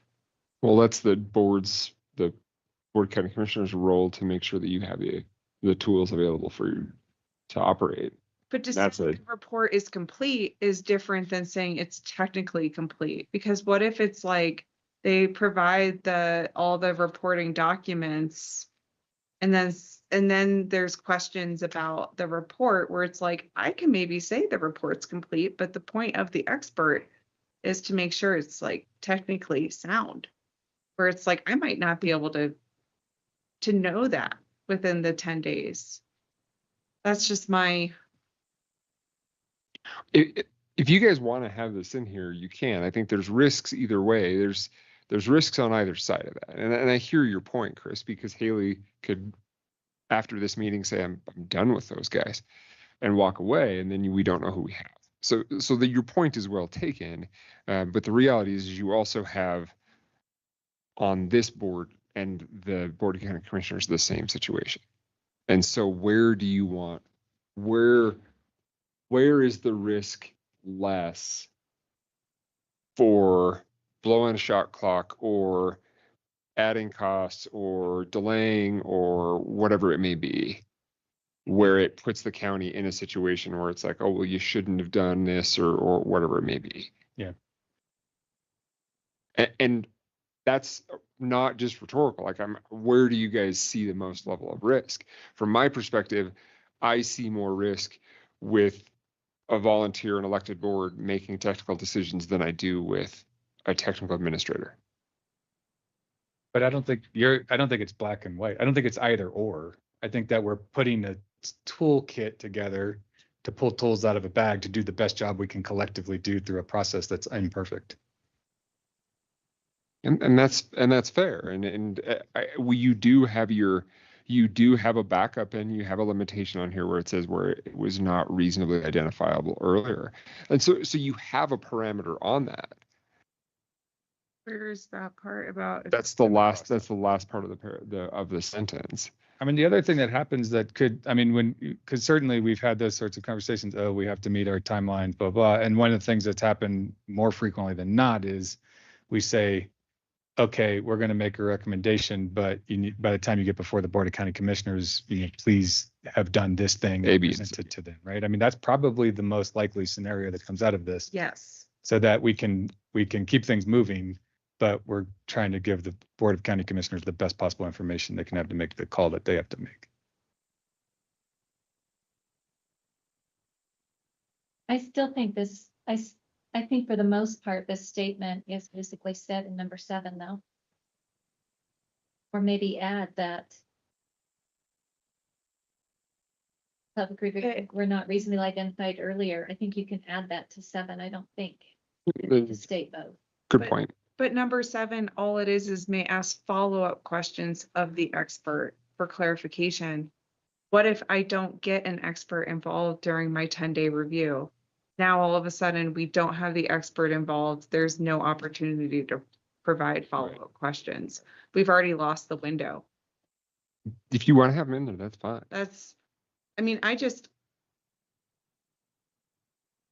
What's going to make me what's going to be the deciding factor of when to get an expert involved for me? I don't know what that deciding factor is of when to get the expert and when not to. I'm going to look at an application and say, this looks complete. But I guess not. Here's the question that I would pose to you is, what level of expertise is going to occur after your review that is going to trigger that expert? So if you're not seeing it, how is Tammy going to see it? Because the reality is, like, the expectation of the individual sitting at this table is not a technical expectation.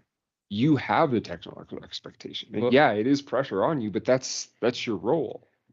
I mean, I can give an example from the past. I think of the, I can't remember who the applicant was, but there was the heated storage units that were going to be in the little triangle by Daniel Junction. And they were going to use a wood burning furnace.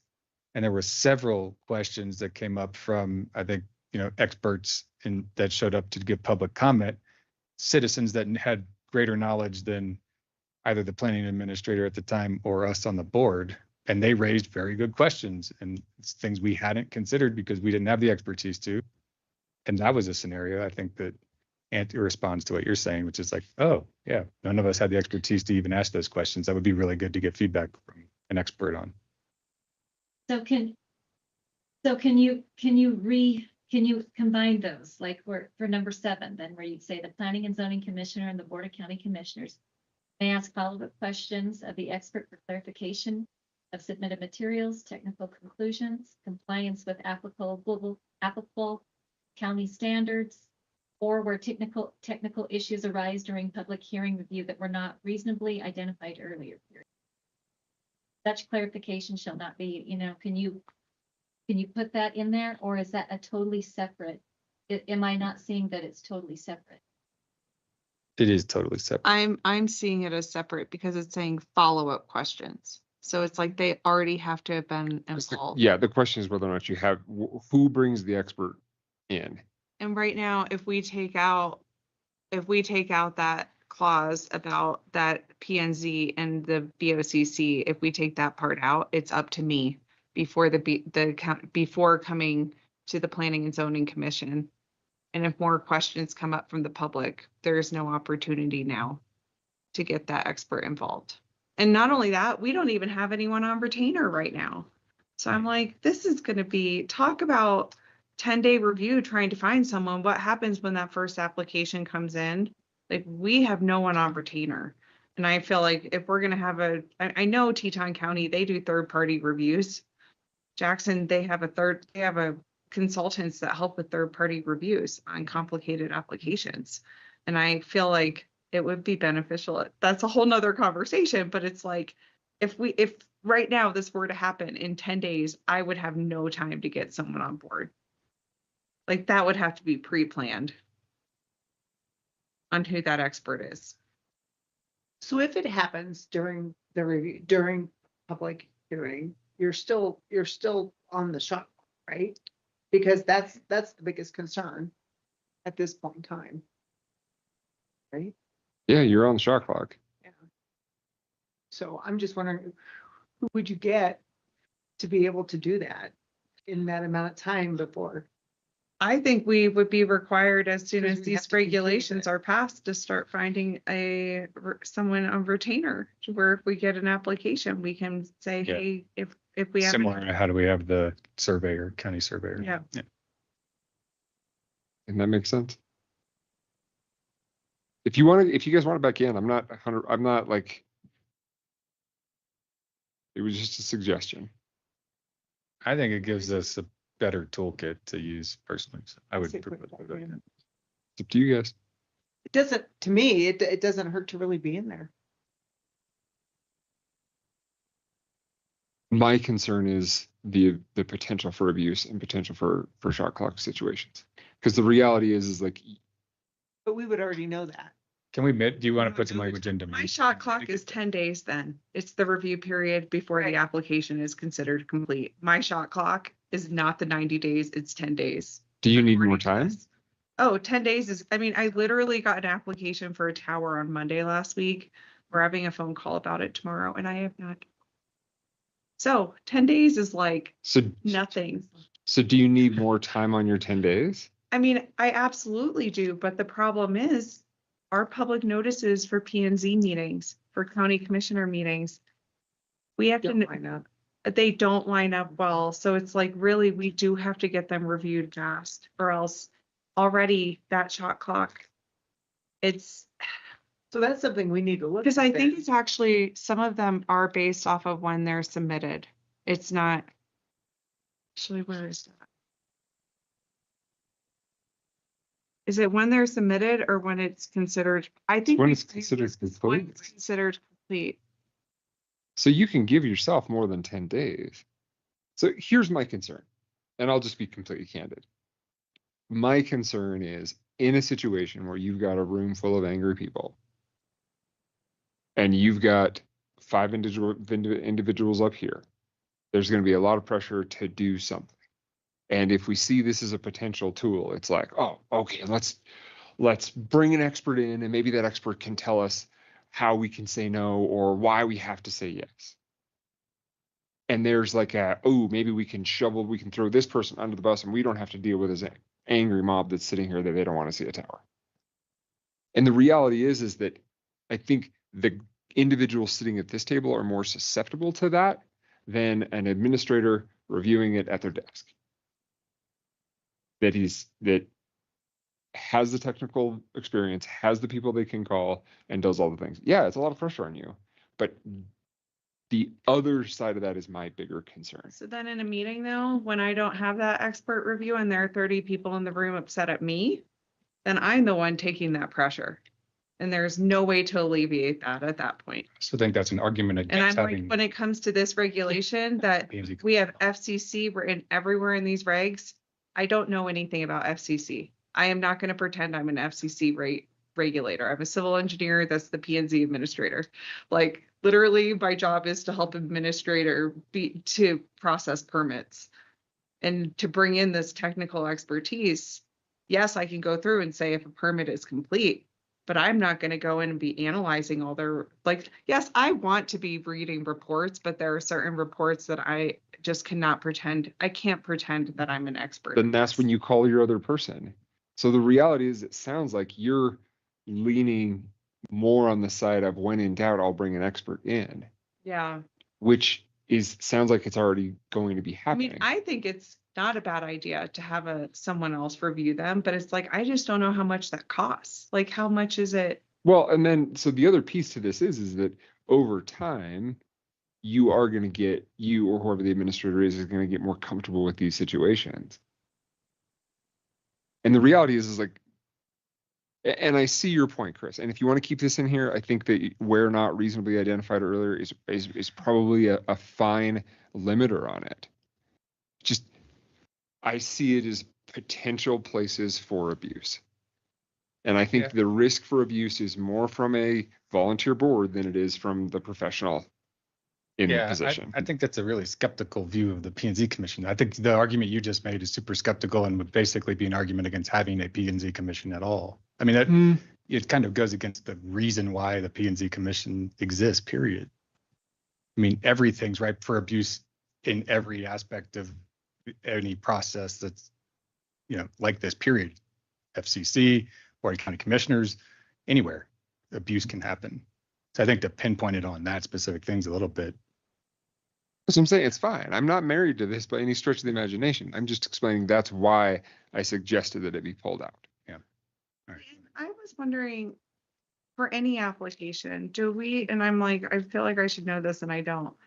Is there anything like in state statute or like our requirements that just allow more for third party? We're like, do we even need to be mentioning this if there's already something else out there about third party review? I think our regulations already allow you that latitude to do that. But it's not specific to this, or There's not going to be there's not a statutory provision that I can think of, and I trying to remember exactly how the regs describe this circumstance. I think the regs give you that latitude, and of course where there's the more specific controls over the more general. And so here, if we're talking about towers, you would have that control. Like if it sounds like the board wants this put back in, that is completely fine. And it sounds like you want it back in as well. It's complete. Those are just things I was bringing up to consider. I mean, I personally, I feel like it makes sense maybe for the planning and zoning, but I'm like, if you already have planning and zoning, do you need to have the county commissioners? I feel like the point of the Planning and Zoning Commission is also to be hearing public comment, to be having this deep discussion. So is that the middle ground? So is that the middle ground where we just limit it at the Planning and Zoning Commission and not the county commissioners? Because at that point, it should already been. And I think that addresses Chris's concern. And candidly, I think he's got a valid point there. And so maybe that is maybe having both there is the higher risk for your shot clock being blown. Is if we limit it to planning and zoning, if that is more of a way to find the middle ground on this. Again, this is your baby. I get what you're saying though, where it's like, this could be where now an application comes in and it is tabled because of, we need to get an expert involved. We need to table Well, I think we put in language that makes clear that priority number one is meeting the shot clock. We're not allowed. We don't even have to say it because it's just a reality. We can't blow the shot clock, right? Well, yeah. And you're afraid of us using it as a crutch, and I don't see that. But I'm not afraid of using it as a crutch. That's not the concern. And I think Haley's got a really good point on this. And I see Chris's point when you talk about that other application with the particulates in the air and what does that look like and whether it's going to cause more snow to fall on the road or not. And all of those things that came up in that conversation that I was mind blown.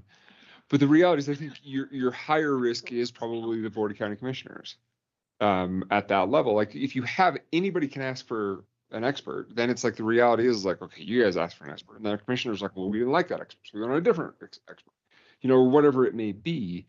Yes, the shot clock is the priority.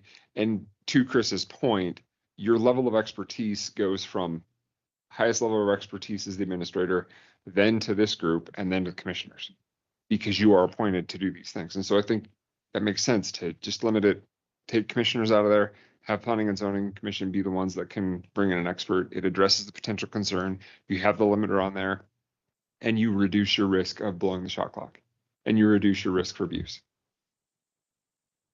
I'm curious what your, like, unabridged opinion is.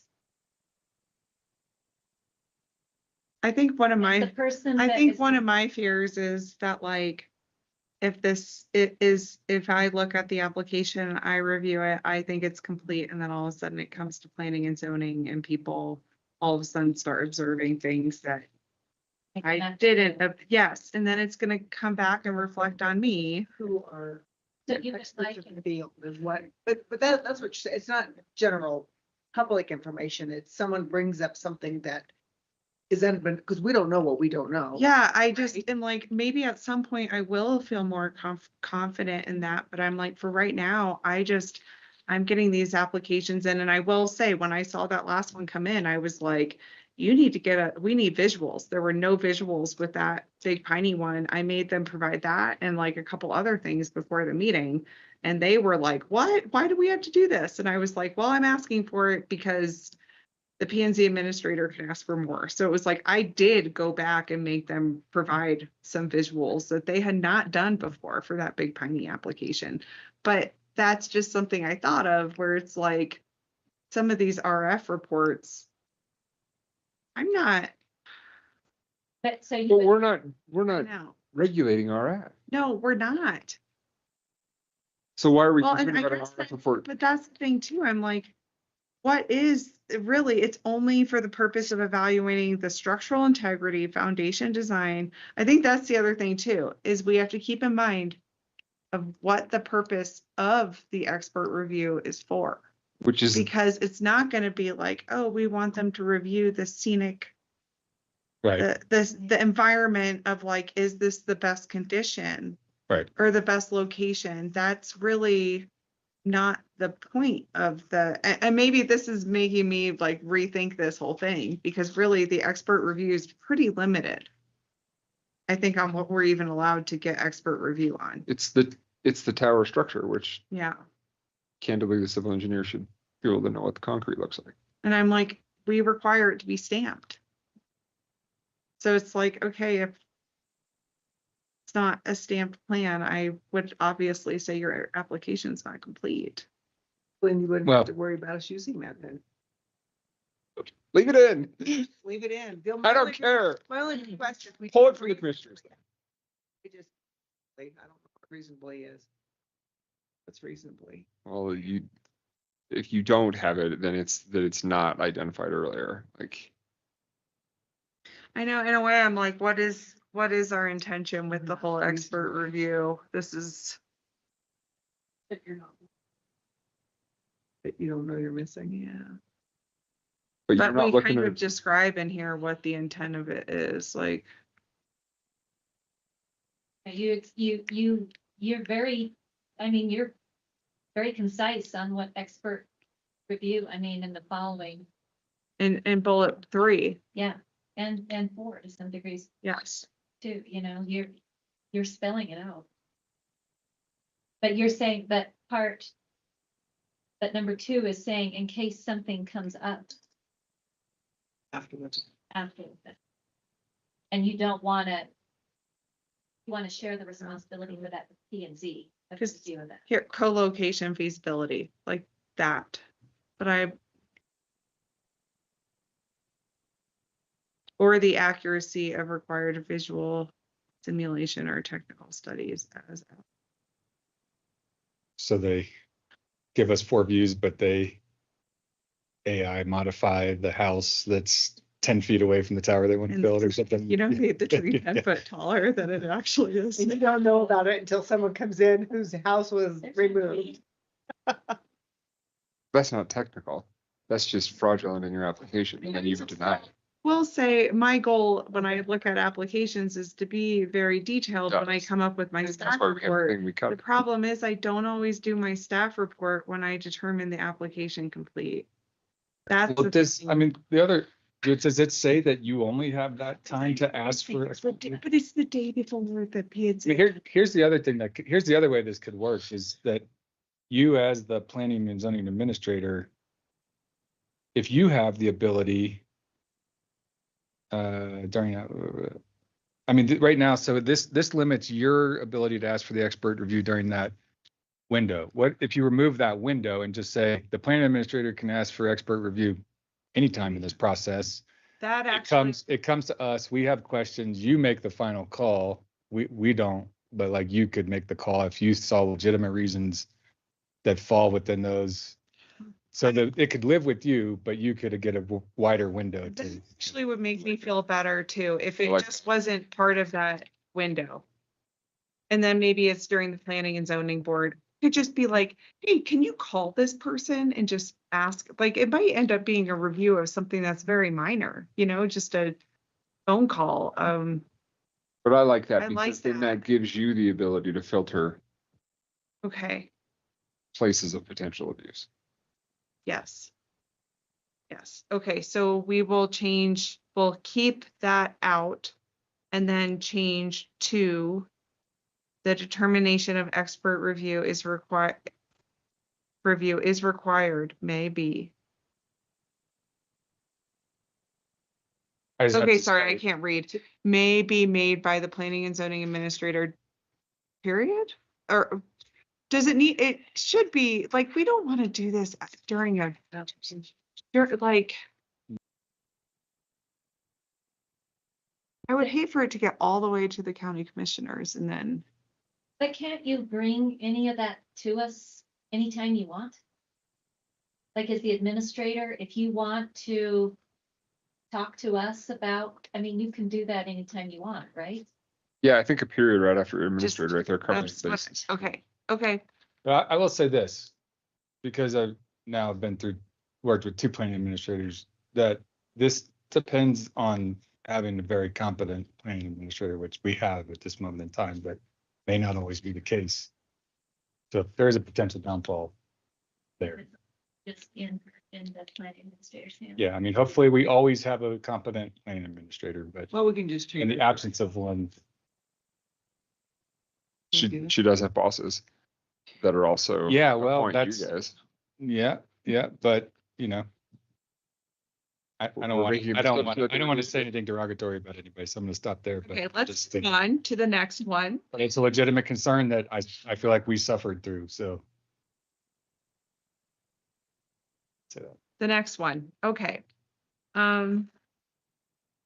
We are on, okay, this was the section I was thinking of. Man, co-location is spelled wrong everywhere. And it did not underline it as a wrong word. It's not a real word. Okay, we are on unified conditional use process and public notice requirements. There's a new number 6, but I think this may have been, That must be on the wrong. yeah, where were Me we? too. okay. Oh my goodness, we are all So on we're the one wrong. page ahead of you. We're. Gudrid's comment was the next one. Oh, are we? Oh, no, add objective criteria here. That was on page 26. Did that. Okay. Oh, did I skip that? Wait. Where is the unified conditional use process? It's Oh, that's on that page 24, this down from it, part G. This part right G, here is what- yes. Okay, so we're on page 25. And I think this goes back to what we deleted. We deleted some things, Clayton, earlier on about notifying other wireless providers. Okay. There's chapter spelled wrong in G1, G2 there. Are you kidding me? Oh, no, I fixed it. I fixed it, but it might just be because of the track changes. Okay.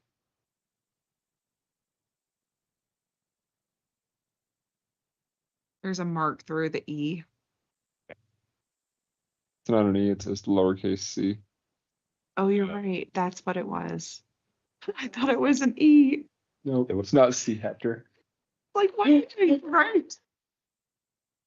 That's what I thought it was. Captor. Well, It's a good thing I showed up. Guys. Yeah. That's what we're saying. E. All right, where are we going now? Okay, so prior to submittal of a permit application for a CUP, the applicant shall notify other wireless service providers via certified mail of the proposed freestanding tower to encourage co-location and coordination among providers. This kind of tied back to that other section, but again, I think this had more detail in it before, and then we made it, we just reduced it to, hey, notify people that you're doing this if they want to And co-locate. you took it out of your hands into theirs, where Yeah. they're the ones that have to do the mailings. I Yes, remember the discussion on that, which yes. was good. But this is certified mail to all the other tower providers. And we have to create that list. Well, that's fine. It's not like you're asking them to send it to 1,500. Right, there really Yeah. aren't. Right now, my list is very small. Okay. Are we good with that? Yep. Yep. Okay.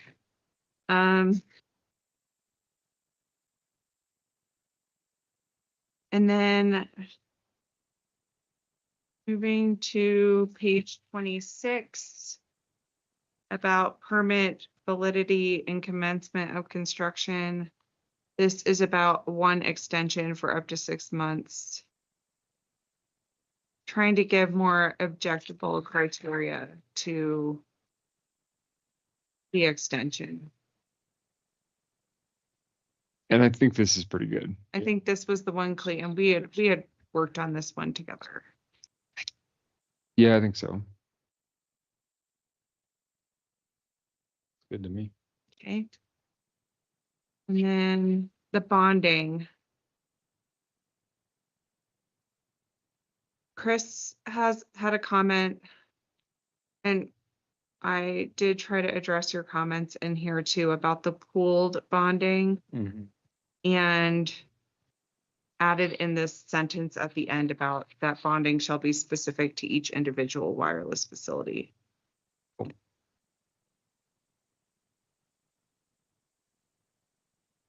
I would probably say that that shall needs to be a may. It may not be satisfied. And may not, okay. And I would also say that your proof to the county needs to be that you provide proof to the county and not the actual bonding. I'm sorry, where is that at? So first sentence, bonding shall be a condition of permit approval and be provided to the county. And I would say, and proof thereof shall be provided to the county. And proof thereof. Yes. Proof thereof. I can just shoot you an email that has shall their, be yep. Provided to the county. Can you help me understand the pooled issue? Yeah, so this is an issue where like a lot of and this has been oil and gas too, like bonds for like it gets bonded and then they through all M&A activity, they just like a couple of things happen. One is the bonding doesn't like Track per the each bond individual. goes with the original owner. It doesn't travel with sale unless it's explicitly stated that it does. It's frequently the case that it doesn't. And then when they're doing a lot of like mergers and acquisition stuff, they'll just have a blanket bond or a full bond, and it usually ends up being like too little, too late by the time like there has been a problem. Full bond to problem, like it's actually not sufficient funds in the bond to. Yeah, because you've got too big of because it's assuming the risk that only a certain number of the pooled items will go bad. And when more things go bad than the assumption, then you don't have enough money in there. This is trying to just get ahead of the problem that I see what you're saying. Okay. Yeah. Makes sense. And this is where we moved reasonable to 10-year. Yes, for the bond adjustment. We adjusted that to 10 years. The insurance requirement.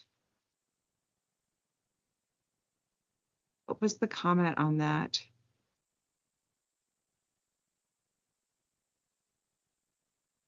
Gudrun, this might have been one of your comments. You had the comment also about reclamation. And so Right, like, and that's in number 2. Okay, this whole section got edited, this whole section was worked on quite a bit. There's now transfer of ownership.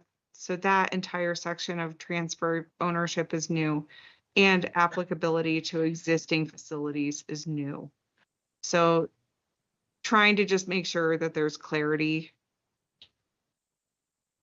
Maybe we should look at those. Okay, now where did you just?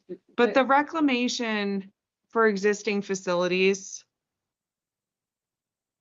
Okay, that actually is talked about it in the applicability to existing facilities. It's number 6.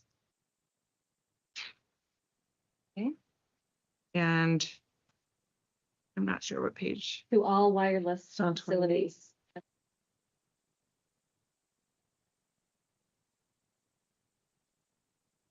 And that's what I was wondering, all meaning, when reclamation takes place, the new and pre-existing.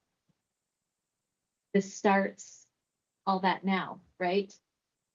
For all Yes, it's really just Okay. new towers. And yes, this section I did want to really go over this because this is new. And then it says at the end, bonding compliant with this section will be required prior to, and then there's A, B, C, D. But this even talks about transfer of ownership.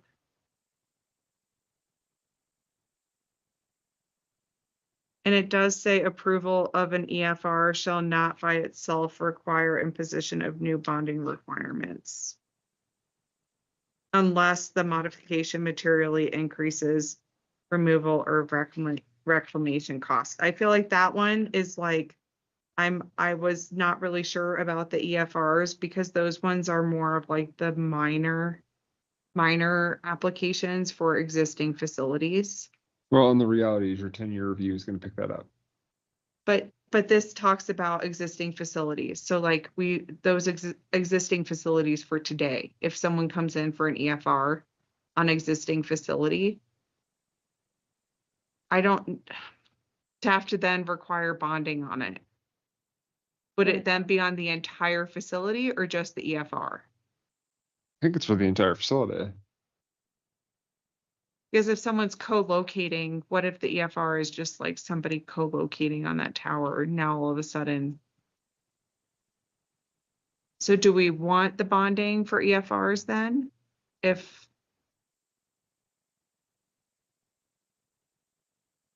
It's the same as any other non-conforming use. If they're going to change it or add to it, they need to bring it in conformity. And so the reality is the non-conforming use would be the unbonded tower.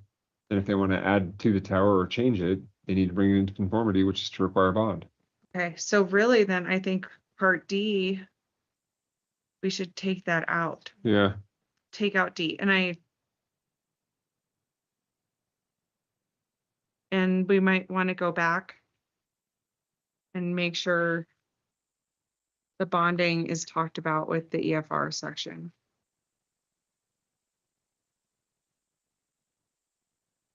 I am concerned though, if we do that and then how many, I think through FCC, they have to go through that process too.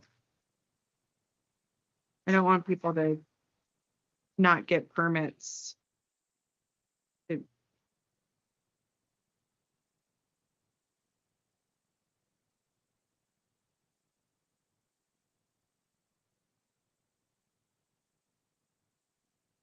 We would need to add that into our application submittal then for EFRs. Yep. Be a good place to. Is that loophole? Yep.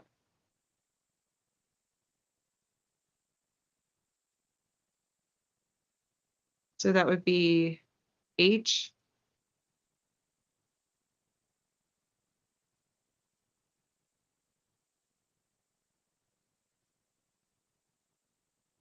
Oh wait, I can go up here and do it right now.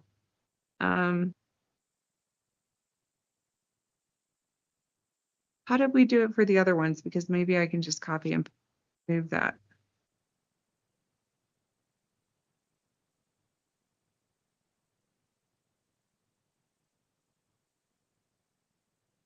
We'll do a control F. Once.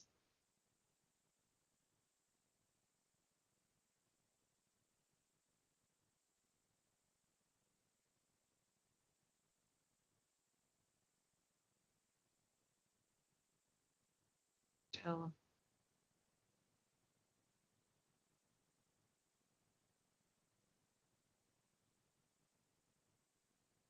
Do we not mention it with the submittal application?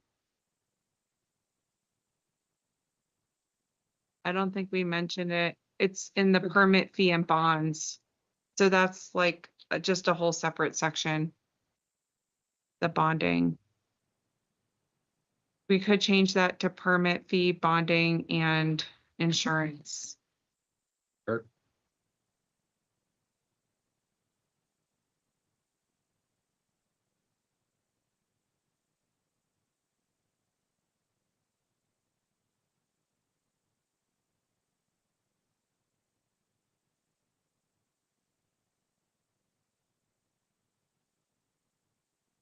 Small wireless facilities and macro towers shall be bonded in an amount equal to 150%. So we don't talk about EFRs in here at all. So we could just add that here. Oh, wait, small wireless facility. Macro towers you have. I think we need to mention it if we have one of those applications come in that's administrative, Mhm. we should just list it in here that it needs it. So small wireless facilities. It's macro not, towers. it's the EFR, sorry, I'm gonna say the eligible facility request. Is that what it is? Mhm. Yep. We should just start with that. We might want to double check on the FCC regulations if we can, Yeah, I can do that. if we can maybe see what what we're allowed to do if So are you wanting to put EFRs in on number 2? on number 2, Like yep. Small wireless facilities, Yep. macro towers and EFRs. I'm just be gonna bonded. start with the EFRs. EFRs. Yeah. So your concern is to check and see what we can require bonding on? If we can do it on an eligible facility request. And I'll look into that too, but Okay. I feel like that is one. Because I think it's just supposed to be like this purely administrative permit and I don't want to get outside of. Well, it's an EFR is a different animal than everything It else in is. that list, right? Those things are actual objects, whereas an EFR is like a process. Because an EFR is a modification that just goes through. We almost need to say the EFR and its existing facility. It's really like but it's whatever, I mean, an eligible facility request, I'm just trying to help me remember, like, isn't that just a modification to an It's a existing one? And it's like modification one in to- which it goes through the administrative approval process, not through the more Yes. robust. So if like process. they're doing the 10% height increase, Right. it would be. That's an EFR. Yeah. So, I mean, so it seems like just what we would say is whatever the structure is, if it's going through the EFR process and the structure's unbonded, it needs to be bonded. Or they just need to show proof of bonding as part of the application process. But the EFR, it's got to refer to the structure that it's being Exactly. applied It to. has to refer to the structure, the existing structure that the EFR is taking place Right. on. Right. Of EFR structures. But So What's just the so you word? know, the FCC does not. they do not, okay. So we could just say, okay, but there isn't anything that says if we can, that we can, that we can't. Are we allowed to? Are we allowed? It says, the rule that they have, 47 CFR Mm-hmm. does not impose a bonding requirement. It cannot be. Also, the eligibility facility request cannot be denied based upon discretionary zoning search. Not our concern. But it doesn't say that we cannot. Okay. So we should say, Do you want to go back to the original? I just want to use terms that we're already using.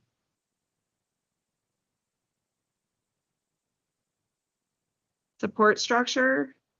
No, that's a utility pole, like just facility. So the eligible facility request and associated facility. It says, the FCC bonding mandate does not authorize local governments to add conditions. That's what I was concerned about, was that there was something, Effective. Yeah, Defeat. I didn't ask the right question. But I don't think it does effectively. It's not defeat it. defeating the EFR approval. But Well, I mean, for that matter, you could say that our height restriction could effectively Mhm. defeat EFR. Their 10% request is an EFR and it exceeds our height, then that could theoretically effectively defeat. I don't understand why you couldn't go back to the original. Because this is an application after the fact. So could you go back to the, right? Or it could be a condition of approval that they're, within 90 days of approval to demonstrate on structures.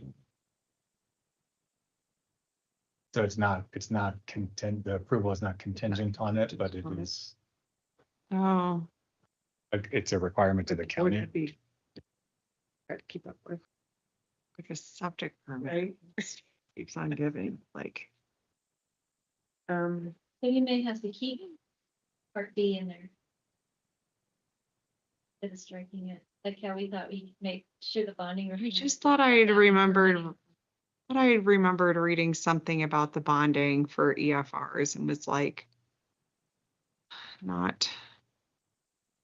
Well, I mean, honestly, it's like, if you feel like it's a risk, and you remember that, striking that is a very tiny loophole. I mean, it's not like there's going to be big implications if we don't require it.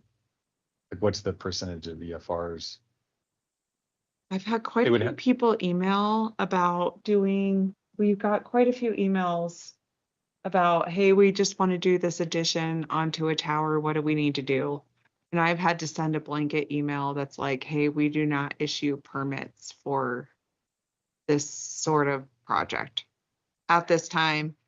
So, but I think those would have been EFRs. But you will issue permits for EFRs. Yes.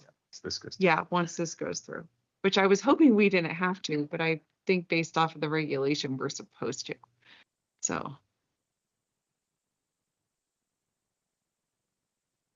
So Clayton, we found what did that say, Tammy? Sorry, About, doing a different question because I didn't like the answer I got. oh, What are we talking about? No, we're still talking about the EFRs and so the bonding. I'm sorry. Oh, okay. bonding. there's also this part that the locality must approve a qualifying EFR that does not substantially change the physical dimensions of the existing tower, which you wouldn't have.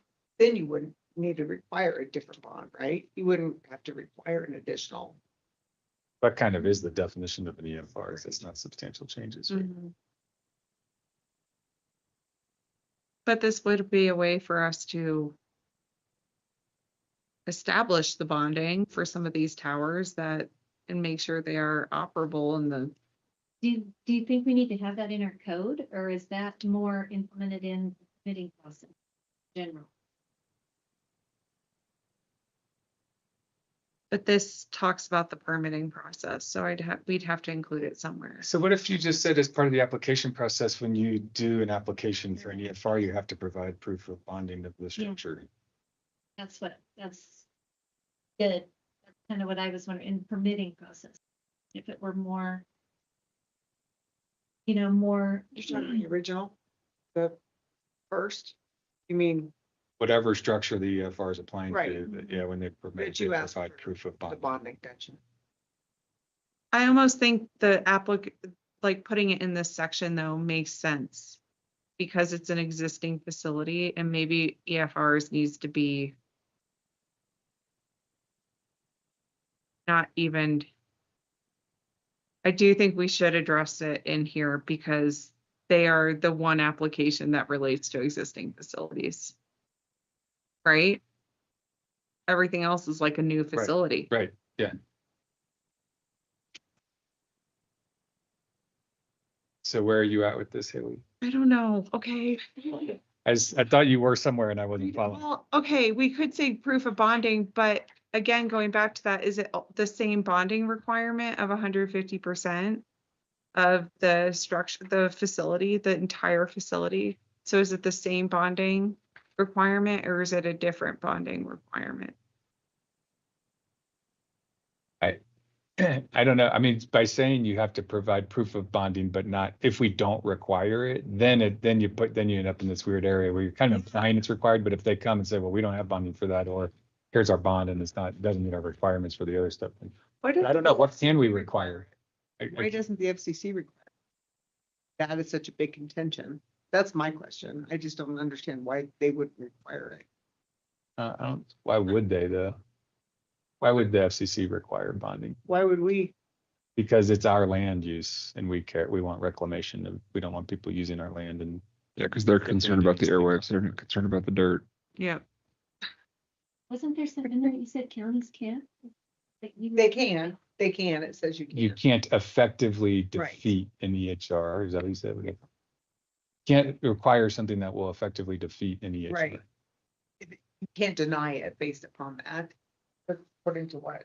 Well, let me go back to what I asked. Yeah, you can't say for discussion's sake, oh, well, the setback for a tower is, all the way. But can you say it does require a bond or not? I don't, because you're not effectively denying it. It's still something that they can get and do. Oh, okay, right. There might be some case law on it, and I can look at it, and I've got my note right here to check on that, to see where that potential issue Should is. we maybe would you guys be comfortable if Clayton and I found if we can require bonding, we can adjust this section for EFR? Yeah, I think we could, when we make a And motion. it could still be adjusted at the BOCC level too. Okay, I'm just going to highlight this in here that What's the section?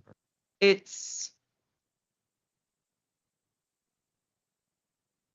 discussed in permit fees and insurance, which I'm changing that to permit fees, bonding and insurance, the title of that. But I don't know what the actual.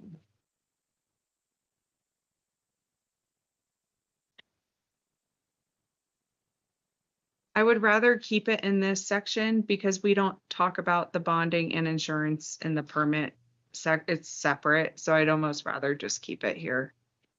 If that's okay. In permit fees, bonding and insurance. That's fine with me. Give me 30 seconds and I'll change my mind. Well, my thing is. Let's move on. Yeah, don't give you 30 seconds then. They don't do it, we deny it, we're just a can't. That's my only concern. No, if they don't follow our rules and we can have, if they don't follow a rule that we are allowed to have, then we can deny it. Okay. Regardless of what the FCC says. Well, if the FCC has said municipalities and counties can regulate the following, and we've done it, and they're not following our regulations, we can still deny it. Well, they don't say we can. So that means we can. Yeah, well, let me double check on this, but Okay. yeah, because the reality is like, you just can't create it in such a way, you just can't create a regulation in such a way that eliminates the ability to engage in the practice. So for discussion's sake, in Colorado, there was a statute that was created that, because there was concern that, and I think Wyoming actually created a statute like this as well, because there was concern, well, and it's in our regulations, and Keith talked about it the other day, you can't create a zoning regulation that would effectively prevent a person from extracting minerals from the mineral estate. Because then that would essentially allow the county to prohibit mining or prohibit oil exploration, which counties don't have the authority to do. So that's all the FCC is really trying to say, is you can't create a rule that effectively prohibits the ability for someone to build a tower and provide wireless services in your county. But we'll double check it. And we'll see what Susan says. Then I'll argue with Susan. I see what you said. All right, I think those were, oh wait, and then there was the final comment about if any of this applies to current existing towers as well. You know, could it apply to the EFR towers? Because at that point, if it's bonded, the point of the bond is for the abandonment Of Right. the entire tower. of the entire tower. So I do think we could mention if that this could be applicable to, And I've got the note to ask about the E EFRs. okay, and I'm just going to add a note into the abandonment about, depending on that, if we can include EFRs in the abandonment process. Yeah. Okay. That works for me. And then was there a question we needed to go back and ask Clayton about? It Yeah. was, It was section 3, clause or paragraph, whatever, J, interference. Was that the rest of, did you guys do the other conflict regulations and stuff? Section 6 at the bottom. what? There was a change here. Were you guys gonna wrap out Oh, the that final change? comment. Oh, I think was- it looks like she changed, it was the very section 6 miscellaneous provisions. It was just about Oh, conflict with other regulations, but it looks like you changed it so that, oh yeah, I forgot to bring that one up. I'm sorry. oh, and there's one Um, from. It looks good the way it is now, I think. Okay. And I think your comment, your question here, Gudrun, on the any would apply to any. Yes. Okay, so your question is in section 3. Section 3, it's it's called interference. What page are we on? The question is kind of, do we need to have that? Does having it in there give us anything that we wouldn't have if we didn't have it in there? Good. I have to think about that like responding to that. Oh, yeah, let's take out the whole interference. And the whole thing about facilities being labeled with emergency contact info, like we could probably even move that Not the two into struck out one. a different section on if we receipt. really wanted to keep Yeah.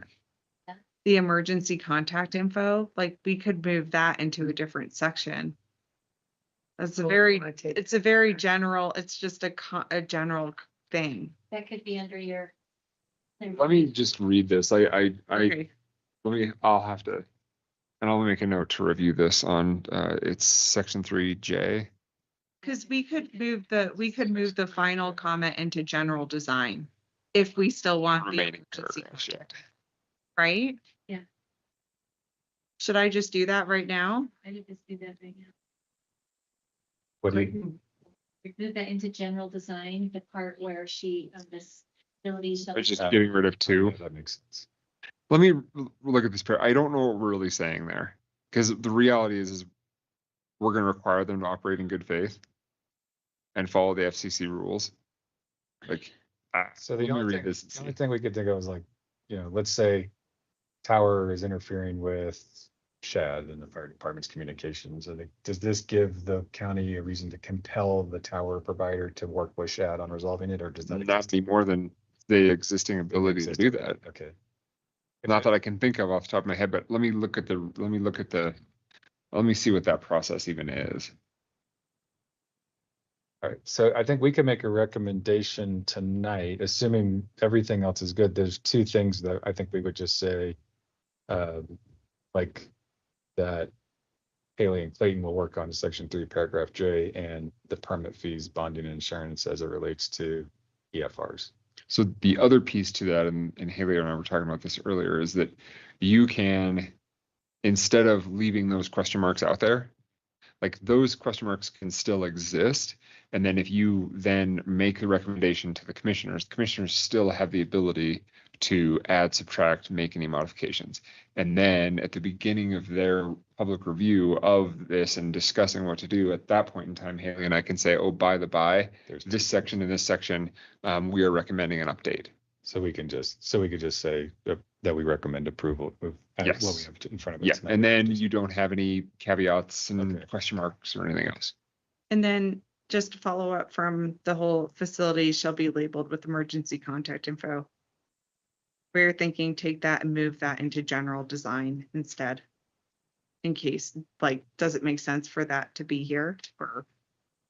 If you wanted. If we wanted to move it, maybe that's part of, depending on if this section even exists. Do we care about that? About the emergency contact info, but Oh, you're That- talking about. the emergency contact info being on the fence? Seems like it's good for general public health safety sorts of things.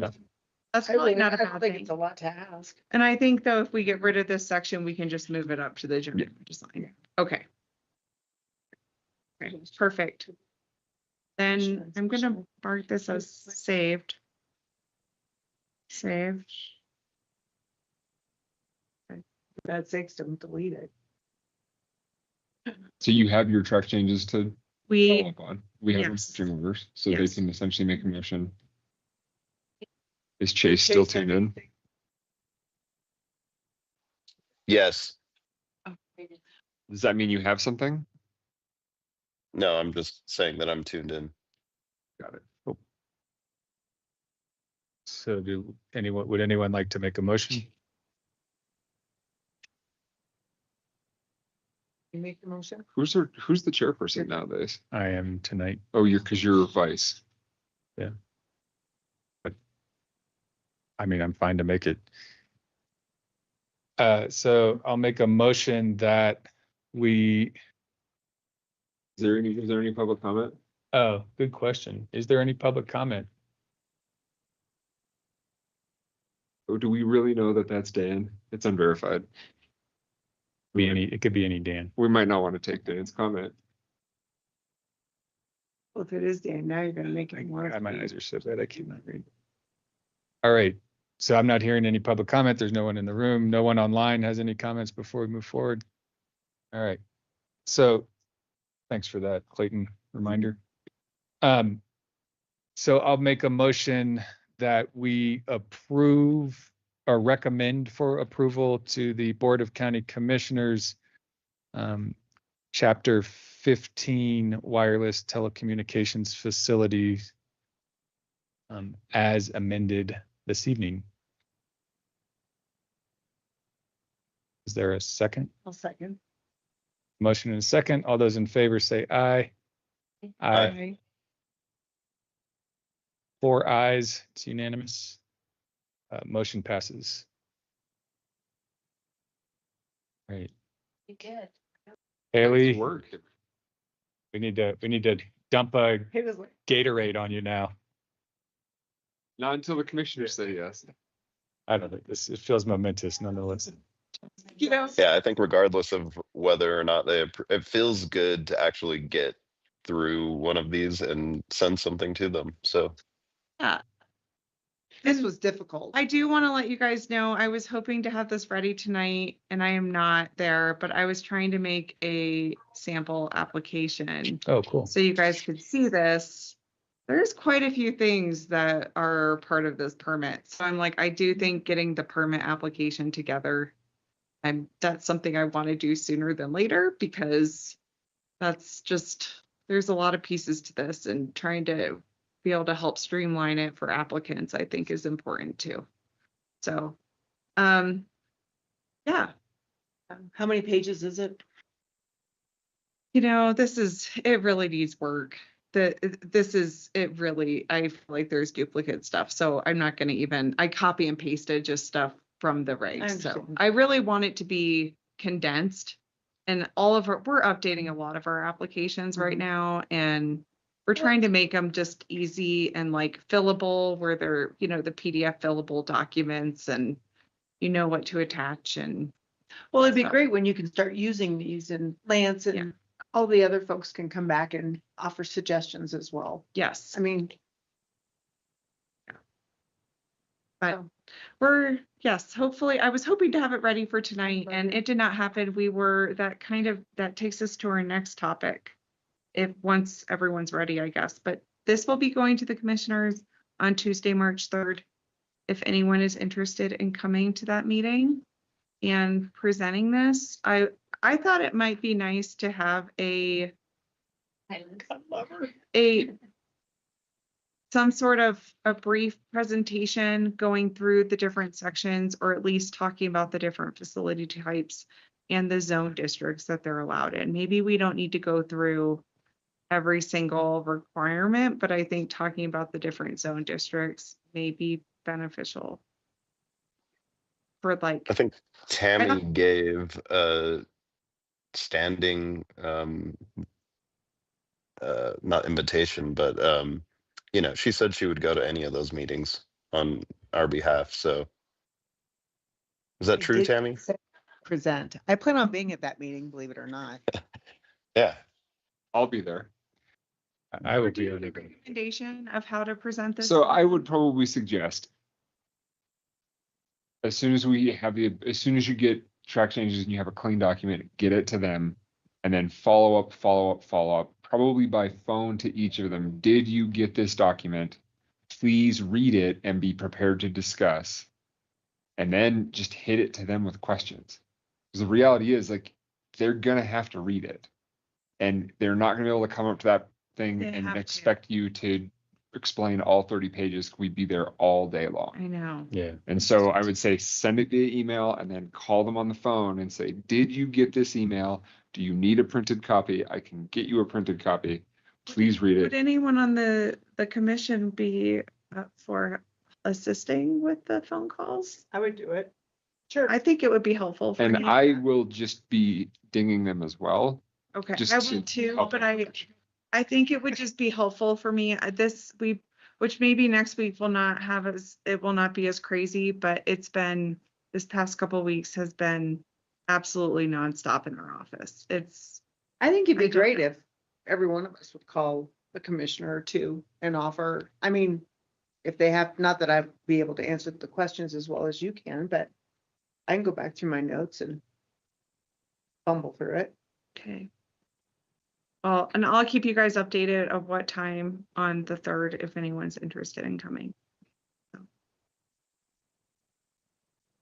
All right, so the next order of business is general code update, which I don't know if there's a discussion or that's old business. Anything to say there? I wanted to just give everyone an update and let you know that we submitted a mineral royalty grant today to You did? do the Wow, comp plan thank you. update and to do the regs update.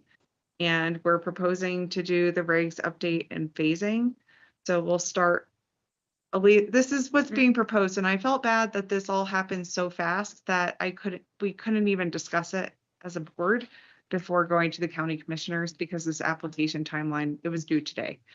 The application was almost 500 pages long because we decided to just include the comp plan and the regulations with the application. Why not? Like, Right. that's the asset we are updating. But the project, we applied for it being $295,000. This would take place possibly over a couple of years. First phase is to go through actually, this is phase 0. We're in phase 0 right now, doing like some DEQ updates, some FEMA stuff, these going through permits. Phase 1 is getting the scope of work ready, then the MRG meeting, which is in June. So we'll find out in June if we get this. First code update would be more technical updates and state and federal requirement updates, where we would just be going through and doing more of a technical, high level, hopefully non-controversial update, and maybe doing some formatting, updating things that are, we definitely will have public involvement, but this would also allow the consultant to get familiar with our regulations. Then during that process, we can start to look at the comp plan. And as we're looking at the comp plan, maybe this will only be like a high level review.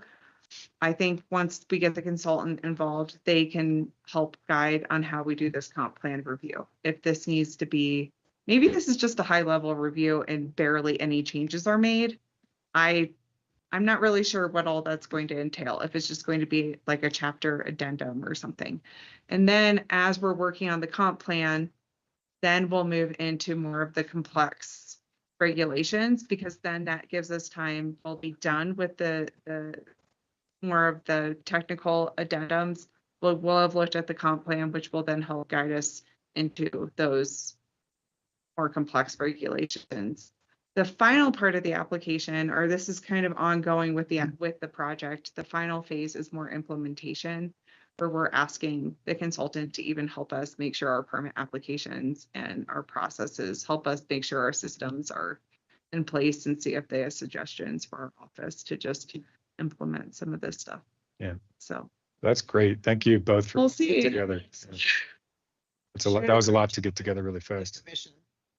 We'll see. I mean, this is a stretch. I feel like the application, it's not like a typical application for MRG. They normally get like vehicles and fire trucks and water and sewer projects. But I felt like we had a really good argument on this one because it asks, how does this address like general health and welfare of Right. the county? And literally that first statement Yeah. that is in chapter 18 is like the purpose of P and Z is for the health, safety and welfare Right. of the community. And I was just like, I don't know. I think this will be interesting, like to see what the slip board decides. If but- anyone knows anybody on the slip board, be great to I don't. give a call. Well, if you don't get to know a couple people. Slib or is it the slib that does See, this? it's slip, yep. The MRG is slip and so this is every 2 years, they have the mineral royalty funds. And it's about like 26 million. And then they do applications twice a year for general projects. And then they do emergency applications any time of the year for any slip meeting. So if we missed this meeting coming up in June, the next meeting isn't until next February. So we I mean, I'd really be have happy to like, call and advocate on behalf of the application if that's. but. So today we took a picture holding the application and the regs next to us and we were all smiling. And then I was like, wait 2 years, let's see how we look back on this picture. She like the president, what she looked like before, what she looks like. Before and after. Like, what were we thinking? If you have hair. That's the, yeah. This is, I feel like though we have a little bit of time. When will they respond? What's the expected turnaround time? So they received the application, we submitted it today. The meeting is not until June 19th. Oh, okay. So we have a little bit of time, but during that time, I would like to be working on the scope of work, be talking about what are more of those complex issues, what are like more of the technical issues that we want to address. I think we need a really detailed scope of work, especially when it comes to public engagement, because public engagement is really expensive. It's like very Yeah. time To do it consuming. right. To do it Right. right, it is. Like this could be a huge part of our budget. But even coming up with like a steering committee, I think, or like a selection committee for the consultant, I would love if we could have people, a couple people from planning and zoning and from the county commissioners and possibly some people from out in the community to be part of the interview process and the selection committee for the consultant and really make this more of a group process with the selection. Yeah, I think that's really smart. So. But that's all for the general code update. So between now and then, we did have FEMA. We still have to do the FEMA updates for our regs, possibly. I haven't received feedback on that. I'll keep you guys updated on that when we hear. We've been talking to FEMA about updating the flood zone maps.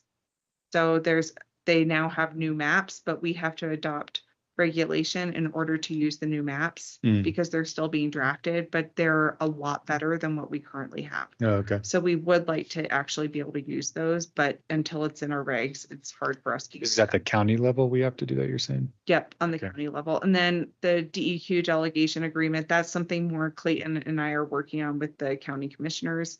But it's more giving the P&Z or giving our office that authority to be issuing septic permits through DEQ.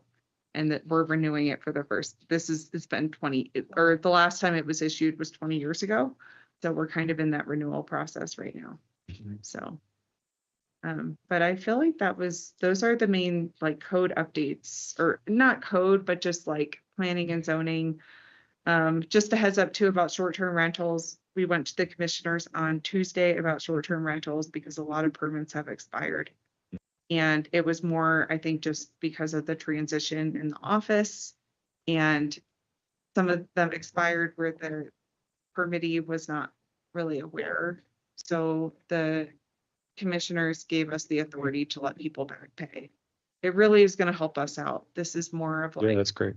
so we were happy that we don't have to make people like reapply at this point. Yeah. So, but I do think there are some things in that in the regs with the short-term rentals that we probably could update to when we get there. Okay.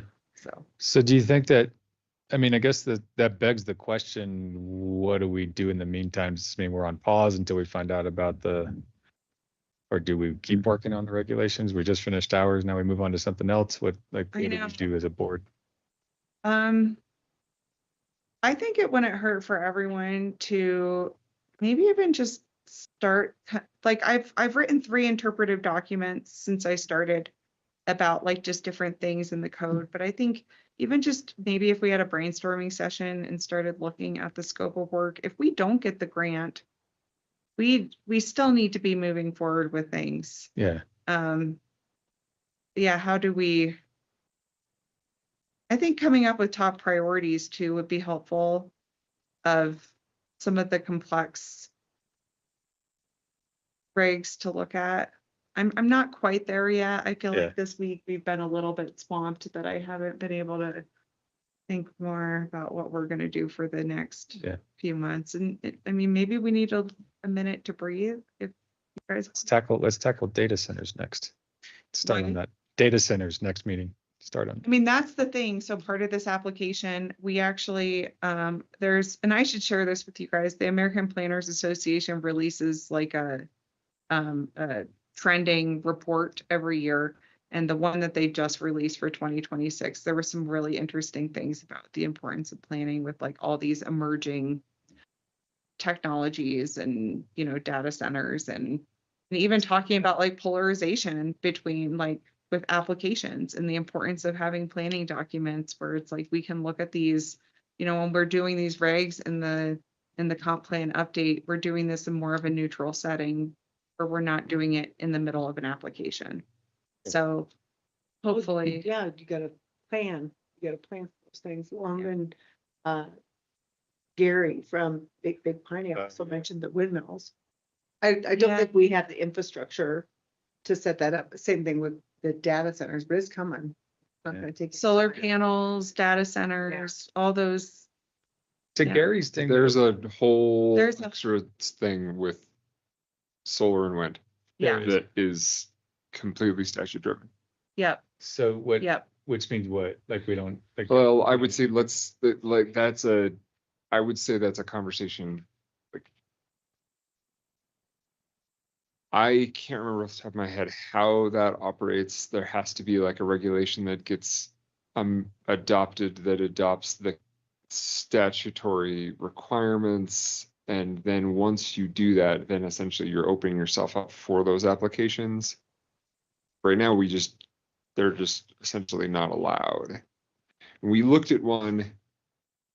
There was the folks that wanted to do a big solar project. Well, there was a data center that was going to have solar projects down in Boulder.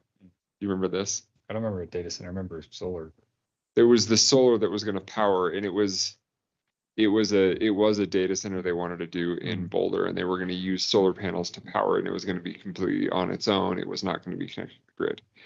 And because it was producing because their solar panels were producing a certain megawattage, it would have fallen under the requirements of the statute that we would have had to have adopted as part of regulations, the statutory guidelines. You have to, if you want to do them, you essentially have to say, yes, we want to allow these in our county, therefore we will accept all of the statutory guidelines or not. The county doesn't necessarily. If someone came to the county right now wanting to do a data center, we couldn't do it.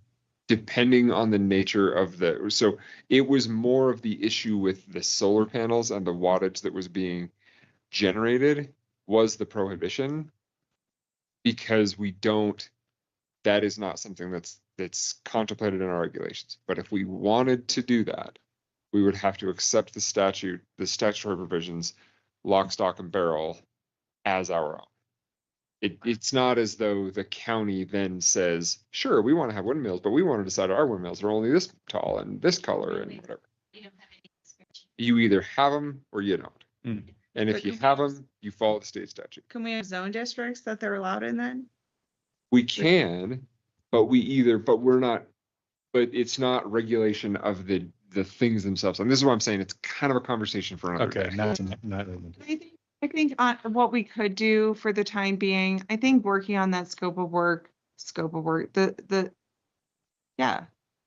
The scope of the project, the scope of work. Of working on the regs, you mean? Like of working on the regs and the comp plan. And even before we put this out, if we are going to do an RFP, I think it would be beneficial to have a workshop with the county commissioners. I think so And too. we need to all get together and be talking about this and be on the same page. And this is a big project, and making sure everyone is in agreement on like how we're doing this. Yeah. Like is going to be important. So that I think just getting that scope of work together and not rushing this too much with, I don't want to rush into We're the, not rushing it. That's No, for sure. I know. I'm like, I will say I'm almost glad the meeting's not until June. Yeah. Like there's a part of me that's like, oh my gosh, thank goodness it's not in like a month.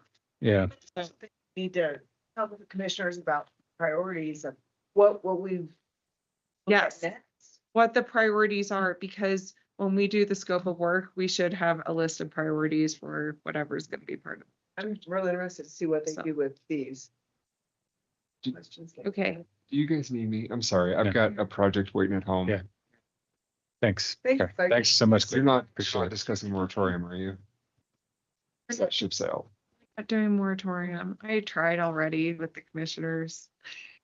And I found out we can't. No, you can. It just has to come from that. Yeah, or not. But at this point, like by the time you do it, you're gonna have them adopted. 4 towers. We've got the regs. I think We're let's. so close. We just got an application in though, so. Thanks, Clayton. Sorry, guys. I just gotta, Thank you, Clayton. Of course. You guys have a wonderful night. Thanks. Crap, almost forgot a job. You wouldn't have, well, So Haley, just thinking about like, as this process moves forward and we move into June and a new thing starts, there will inevitably be, and I think it's a reasonable like concern. Like, there was just there were hundreds of hours spent gathering public testimony on these, and like I think a lot of people that put a lot of time or like Yeah. feel like they've been ignored or we burn bridges, they think they're not listening or whatever. Anyway, I think it's going to be really important that whatever our process is that we don't just say, let's start from scratch and start getting, like, I think we have all those recordings. We have that. I feel like we need to do something, make sure that ends up as input into the process. Cause otherwise I feel like it's a gut punch to the public that spent so much of their time giving us input. I understand where you're coming from, but I think the difficult part is knowing the context of some of those conversations where I feel like conversations should be, and I'm like, I wasn't part of them. So What, it's say more? in I don't know what you mean. like the context of when people were providing public comment and like what the topics were, and the consultant won't be like, I do think we should be gathering as much information as we possibly can to share with the consultant and be like, we need to find a way to use this information. But we probably need to do the public engagement stuff to continue that more, but how can we use what we have? Well, there's gonna be a lot of people that will not participate because they already put in tens, dozens, hundreds of hours on it. So like, we won't get those people back. They're not gonna come back. They feel like they put in a ton of time. They came to many meetings and they're not gonna come back. So like, I feel like we are discarding their input if we don't. And I don't know exactly what you're talking about. What I'm talking about is we organized a series of workshops where we said, these dates we're talking about, these chapters, come and we just listened, give us your input, right? So, I mean, it was, So where, I guess that's the thing though, it's like, is this documented? there's recordings Besides, of it. There's minutes. Yeah, there's actually pretty thorough minutes. like individual comments from people that are like kind of individualized. I think that's the thing is like, unless we are going back and like listening to all these recordings, how do we get all of this? I think someone has to go back and listen to all the recordings. I mean, or they have to take the transcripts of them Yeah, and put them into ChatGPT and say, identify what are the main salient points or something like that. yeah. I mean, to me, I would like for us to do a structured public engagement process where it's like, hey, I think doing surveys, maybe we could do some surveys, but make sure, I talked to Park County about their process too. And they said that the public engagement ended up being a nightmare because they almost had too much public engagement.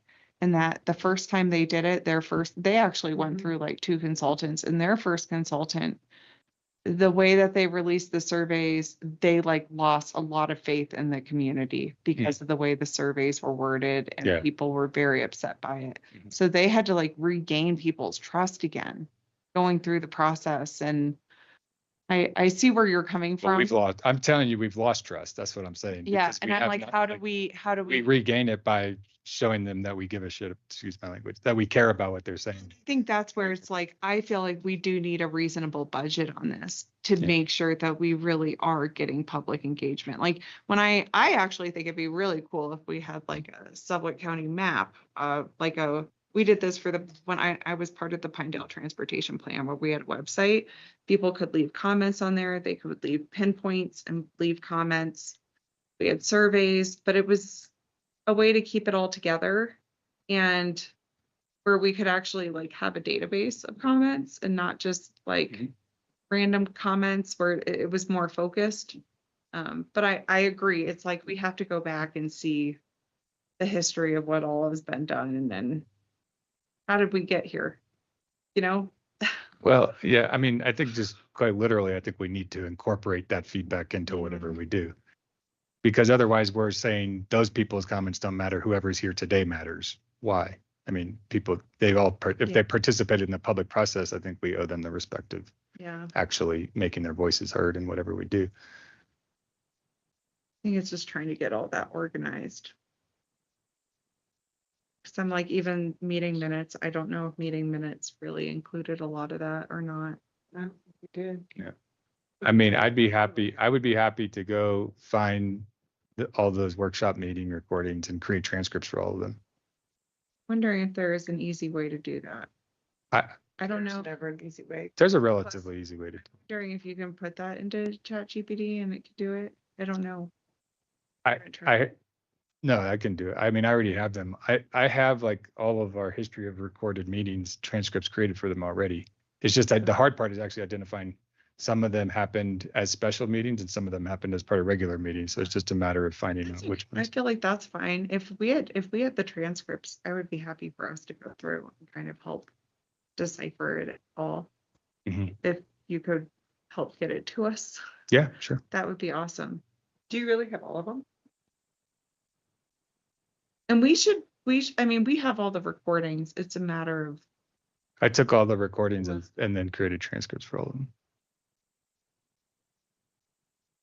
it's like, I know how to do it on YouTube. I'm not sure how to do it on like its own audio file.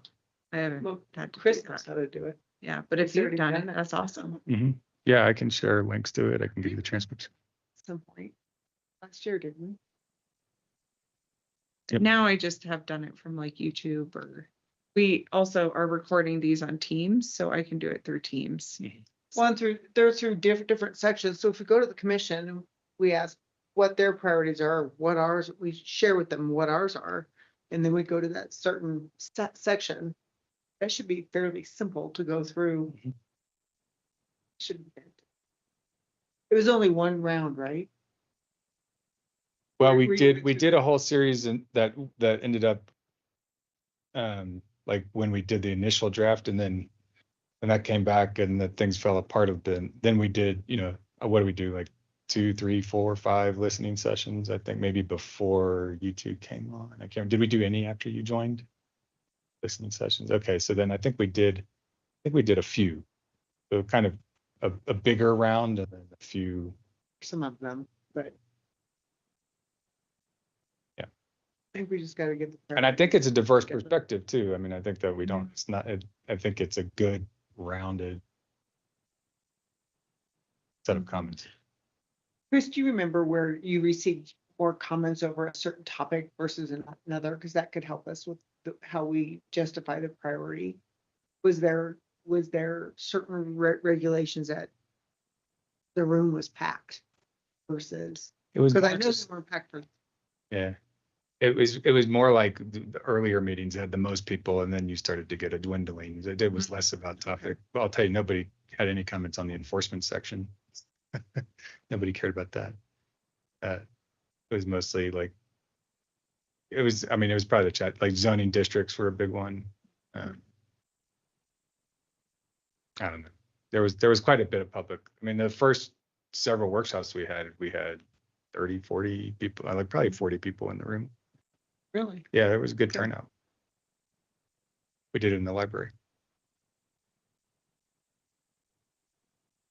Okay, so the next thing, P and Z training is on the, Oh, I just have put that on there, but then I realized, oh wait, the P and Z training was yesterday. so there's not, okay, all right, cool. And then, so, and March 19th, what do we have on the agenda for March? We have that one is that one? That's the Paradise subdivision. We have a minor subdivision on the next one, a double minor subdivision on the next agenda. That's it? That's it. Okay. Yeah. I probably will miss that meeting. I'm gonna be in Hawaii, so I think if it's just a minor subdivision, I'll sit out. Yeah, I'll miss that one too. I know, we're leaving the next day super early, so I'm glad this is gonna be an early or a short. So we should just make sure we'll have quorum. If we don't have quorum, then I'll make sure to make it by Zoom so that we do. But Okay, I will make sure, I'll be keeping in touch about the quorum then on that one. But yeah, the only thing we have on that is the double minor subdivision. And I believe the next meeting, we will end up having the tower, So April. which I'm meeting with Union about that tomorrow, so. And you won't be on the 19th, you won't be able, okay. all right. And do we have any general public comment from anyone online? There's nobody in the room. So if you are online and there's public comment, please raise a hand. My eyes are so bad I could see a hand, but I can't read names. So not seeing anything. Okay.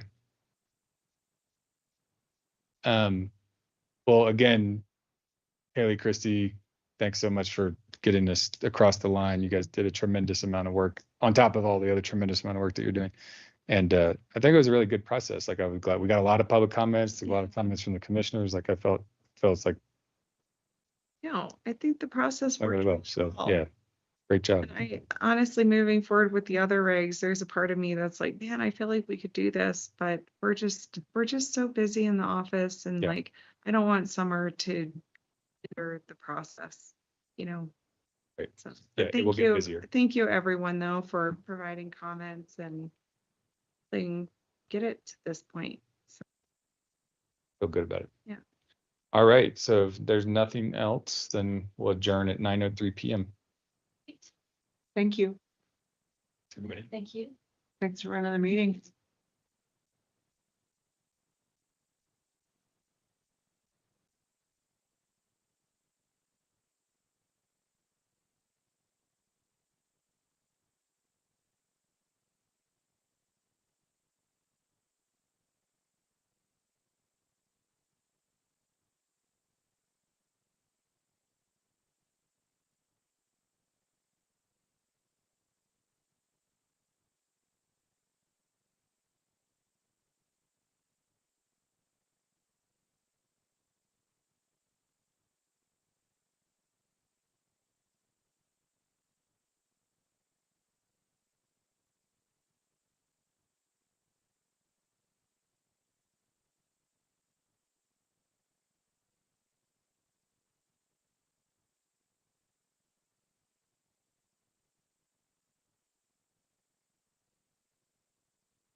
you.